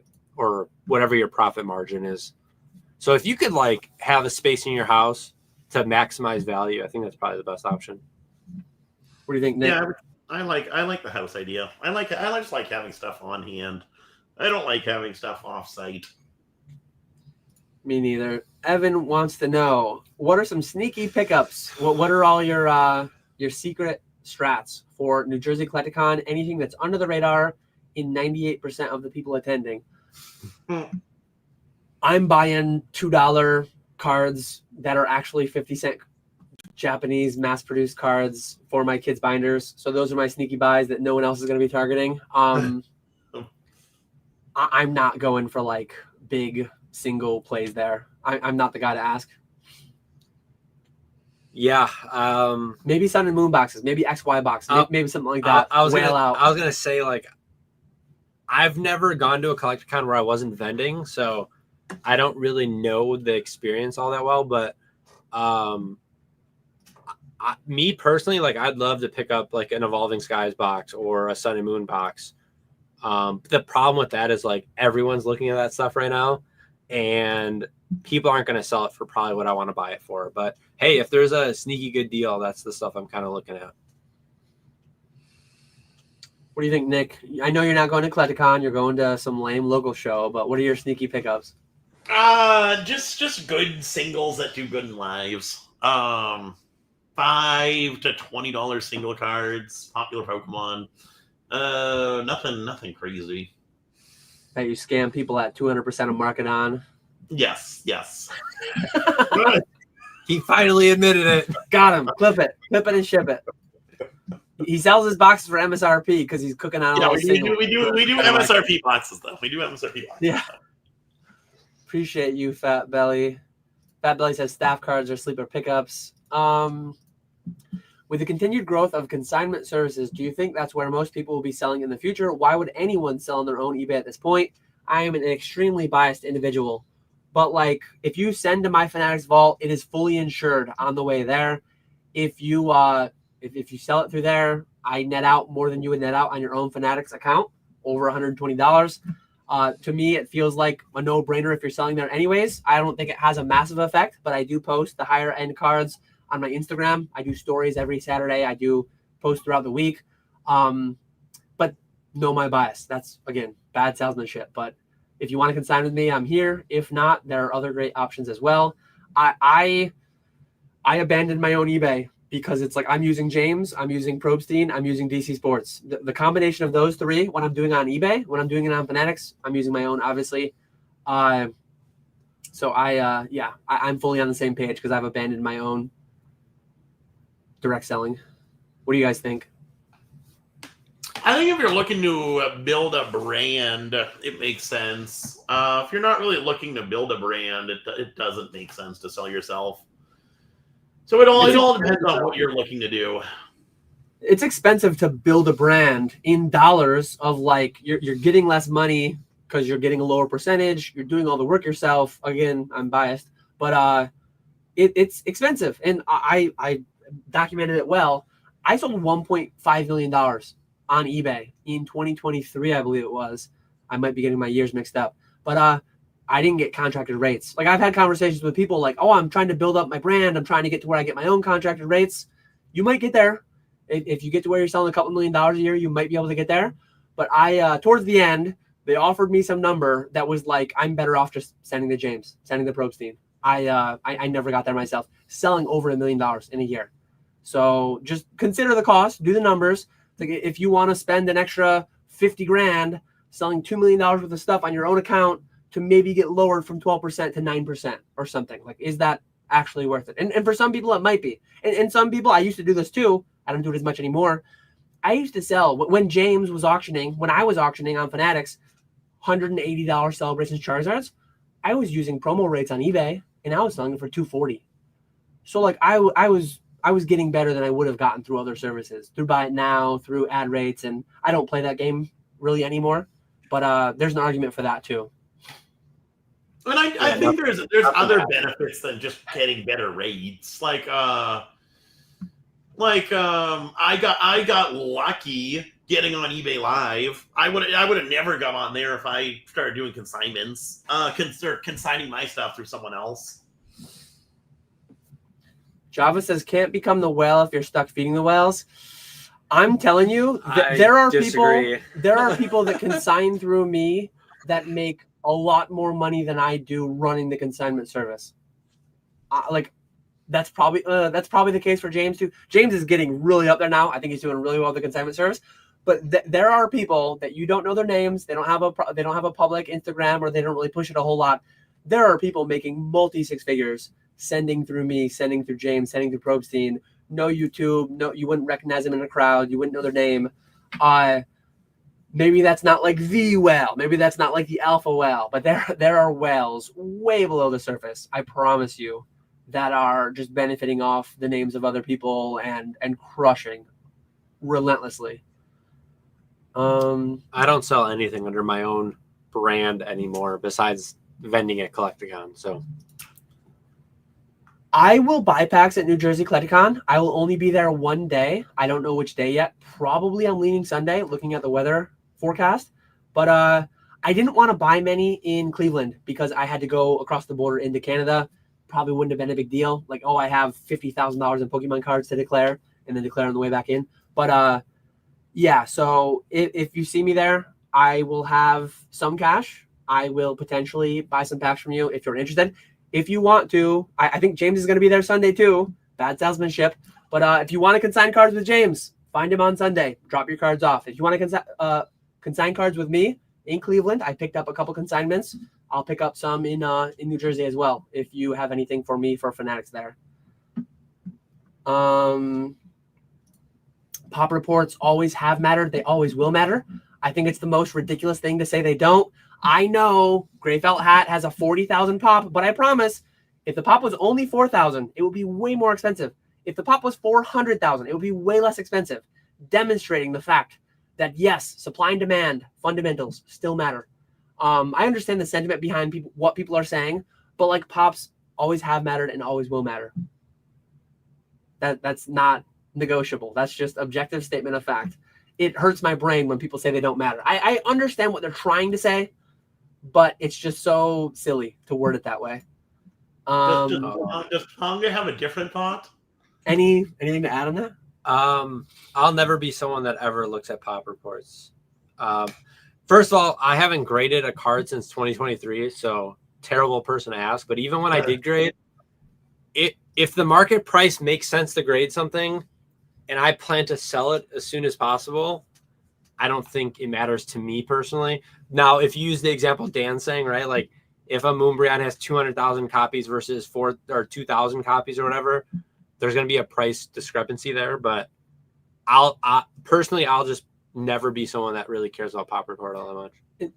I'm a seller of every graded card, essentially. Yeah. The only ones that I've PC'd are like for a reason. I'm PCing one Gray Felt Hat because of the case, because of the play. I'm PCing the gifts that I got along the way, some of which have 100x since I put them in my PC. But I'm a seller of plastic in any shape or form, regardless, because I don't like it. Mm-hmm. Mega Evo Mart. Yeah, James is basically getting all my slabs that don't sell unless you can sell me on Fanatics on the $500 to $1,000 cards. I'm not a salesman, so what I always tell people is like I pay out above 480. I'm paying 93.33%. So I'm beating James at 1,000 starts paying out 93%. At 480, I forget what James pays at 480, but at 480 I'm paying 93.33. Sometimes that matters. Sometimes that will make you net more money. I'm not trying to like win your business. I'm just stating facts. Look at it's not a secret. Take a card you have that you're sending to James. Look at it on Fanatics. Look at it on eBay. eBay is a bigger platform. They do sell more, but a lot of cards do just as well. A lot of cards do the same vicinity. I think there are certain niches. I think there are certain like Japanese cards, especially. I think a lot of 5-figure cards, and again, I'm biased, but I think a lot of those do generally better on Fanatics. They don't have as many comps lately, especially. But look at the data. I'm here. If you send my buddy James, I'm fine with that too. I'm not going to sweat it. Do you think the 5-figure cards? Well, maybe this is bad to ask Dan, but the 5-figure cards do better in Fanatics because there's just so many less cards that the sales get kind of or the listings get less lost, I guess. That's one thing I like about Fanatics is, again, there's an argument like for and against ending on Sunday all at once. All the Fanatics end at once. If you sort Pokemon high to low, you will see the standout. Like this coming week, I think I have 3 or 4 Poncho Pikachus. If you go to Pokemon on Fanatics, you will see all of those near the top. They will get a lot more visibility. They won't be so watered down by all the other listings on eBay. That said, I don't think eBay does a poor job at getting good prices on everything. But like I'm going to try to look up Mario Pikachu right now. This must be the half art. The biggest thing that you'll see is like eBay is a bigger platform. eBay sells more by volume. You won't find nearly as many comps on Fanatics. But like here's a day, Pong is looking at it with me. I'm not going to screen share it because it's going to take too long. But like there was one day where, it was a week. Auction on eBay $45.50. Buy it now on eBay $4,500. Auction on Fanatics $44.40. So it is a little bit lower. But it's the same price. I mean, and then a week later, it's a different price now. Now it's $4,700 on eBay a few separate times. But here's going back June 1st. It went for that's an auto one, so that's not right. So that doesn't. But yeah, I mean, literally just go through. Like, I'm not trying to. If you want to send to me, that's great. DM me, email me. We'll get it sorted. But if you don't want to send to me, that's fine too. I'm never going to say, like, I guarantee you I will get the best price. A lot of these big old school consignment houses, they will really do like salesmanship to get your items. I'm just never going to do that. We are a little past 4, but let's try to hammer through some of these. If we are really confident in something doubling, tripling, you always say, why didn't you buy 10K plus of it? Would you also recommend putting 10K on a 0% credit card? That seems like the real confident play. If I had 10% of the confidence that many of these cosplay investors on YouTube seem to have, that they portray, that they exude, I would remortgage my house. I would take out a HELOC. I would max out everything. I would drain. I would pay penalties on my 401ks and IRAs, early withdrawals, and I would go all in if I had 10% of the confidence. I don't, so I don't. But like, if people have 10% of the confidence that they give off, honestly, you should. It probably would have worked out for you Hindsight's for the past easy. 5 years. Yes, but it would have worked out very well. the problem is a lot of people that would put a ton of money on a 0% credit card, if it goes down or stays stagnant and people don't want to buy stuff, is that going to financially ruin you? Because you could go under pretty quick with that sum of money for a lot of people. So how's it going, Mr. Charlie? Hey guys, love tuning in for some bad advice. How's it going? We are wrapping up soon. I'm sorry to say. Bad advice. But yes, we are doling out bad advice every other Thursday at around 1 p.m. Eastern. So definitely subscribe. Dan, you're such a rookie. You should have that adjustable rate HELOC sitting, even if you don't use it. It lasts 10 years. I'm Charlie, I'm a very anti-debt guy, to my own detriment. Very much to my own detriment in the past 11 years. Yeah, don't look at Dan's buckets. They're very flawed. Yeah. Easy question for everyone, or maybe not. Buy and stash a Fates Collider or Breakpoint booster box. 151 loose packs. I'll pick over either. Breakthrough. Which one? I'd go Breakpoint. I'd go Breakpoint because of the Gyarados, but Breakthrough is better than both. I wouldn't do either, honestly. Like if I'm investing, speculating, whatever you want to call it, I am actively picking loose 151 packs over everything else. He's asking Fates Collider Breakpoint. I said Breakpoint if I had to pick one of those two, but like I'm putting those way lower than the things I'm actually buying. What does a Fates box versus Breakthrough Breakpoint go for? I have no idea. I would assume Breakpoint is probably more expensive at this point. But I bet last sold low list is probably this wide right now. It's probably very hard to define what they even go for. That's the whole 80% conversation that we had with Fat Belly. Breakpoint's definitely pretty solid. Here we go. What percent growth will the U.S. Pokemon market see over the next 10 years versus international, non-Japan? Probably 1,000,000%. At least. 10 years is a long time, and 99% of people probably won't even be in the hobby. I've only been here 11 years, and that's crazy to think, crazy to say. A lot of people talk 2, 3, 5, 10 years in their first 6 months, and a lot of them are gone before their year anniversary. Highlight Ian's comment. That's a good one. I was trying to find that one. Right there. So this is not a paid actor, I promise. This is someone's anecdote. I just got done typing this. Yeah, it says, I tried the Fanatics service while James was inactive, mostly Japanese midair, over $500. They performed better than eBay IMO. I have a lot of people that can sign card ass. I have a lot of people that can sign like no rarity Japanese.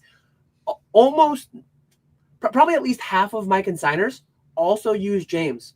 And I use James, I use Fanatics, I use Probstein. I optimize, like each item I get, I don't spend too much time thinking about it, but I send certain things to different places. And I know it's not the same in reverse because he's so much bigger than I am, but a lot of my consigners consign with him. Some amount of, obviously, because the other statement's true, some amount of his consigners consign with me too. And they just send what they feel is optimal at each. And there's probably certain weeks where like, oh man, had I sent that, I sold a Prismatic PSA 10 from Prismatic Evolutions recently, and I actually looked at that one a little bit closer.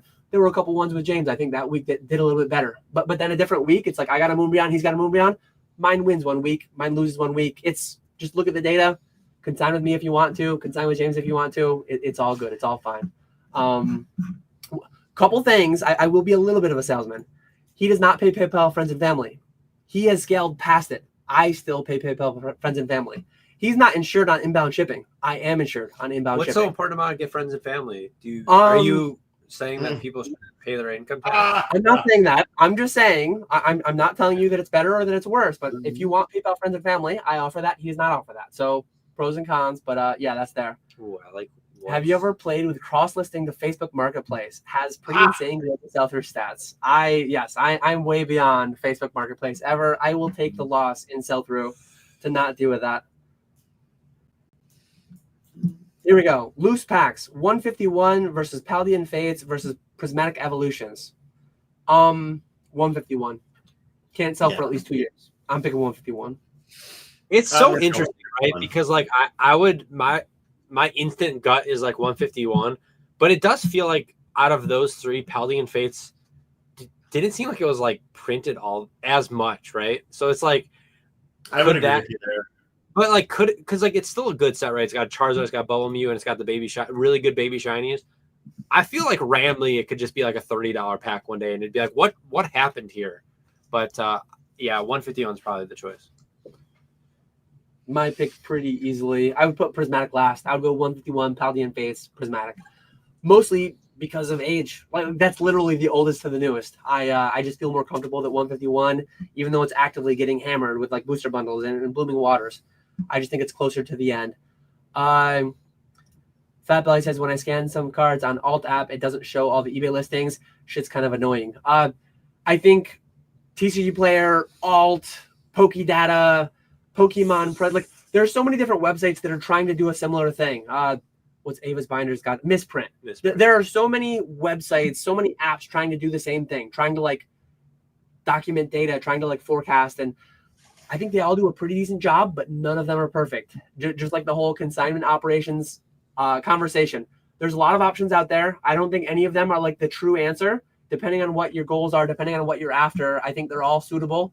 But check them all out and see which one works best for you. We do need to wrap up soon because I got to go check on all the meat. I got to get the pork belly on. I got to get some barbecue sauce going. I think we're going to call it there. Last one. Has anyone tried cracking 110 or 120 mil plus PSA certs? I tried one today and it wouldn't crack. There are some recent ones. They've changed their slab like 5 times in the past few years. I feel like some of them like bend a lot further and then they'll shatter really poorly. A lot of times they'll shatter like across and over the card. I've had more luck like clipping all the corners and then trying to work down, and it's a different fashion. It's a little more tedious. But that said, like I'm not cracking as much as I used to crack years ago. I haven't cracked a slab since Temporal Forces came out, so I think it was before those certs.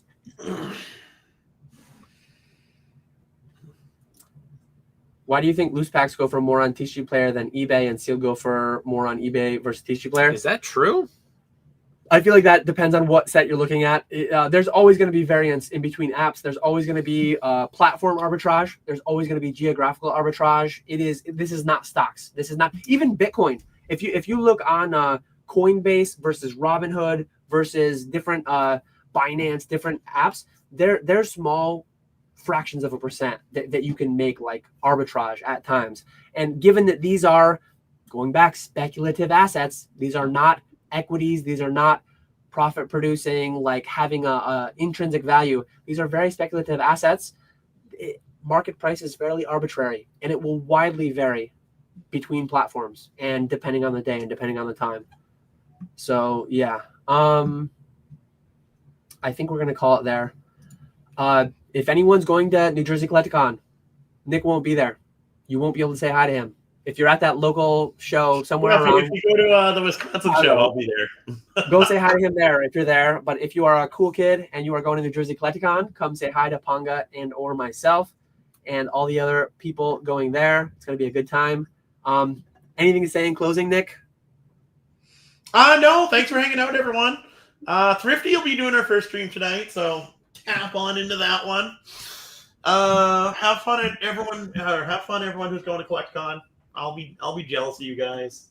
Can't wait for Charlotte. Definitely come to Charlotte. Looking forward to seeing Charlie there. Looking forward to see lots of cool people there. It is Thursday. That is one of Ponga's normal nights on Fanatics. He will not be live. Are you going live Sunday? No, I land at like 8 p.m. Oh, that's plenty of time. Oh, okay. Well, it's crazy because, like, listen, I see Nick taking days off. I see all these streamers. It's normal to take days off. Like, we've taken like 3 days off in the past 8 months. You've earned it. You've had a good 2025. Like, you've been crushing. We're very consistent. I think, it's okay. And I took like a Thursday ago off or 2 Thursdays ago, and I streamed that Friday morning. So we all make up for it. We all make up. But yeah, thanks everyone for being here. It's been a blast as always. Hope to catch you at Charlotte or New Jersey or whatever that show Nick is going to. Go see Thrifty. Wisconsin. Woo! PK this weekend on Fanatics Live. We will catch you all later. Bye, everyone.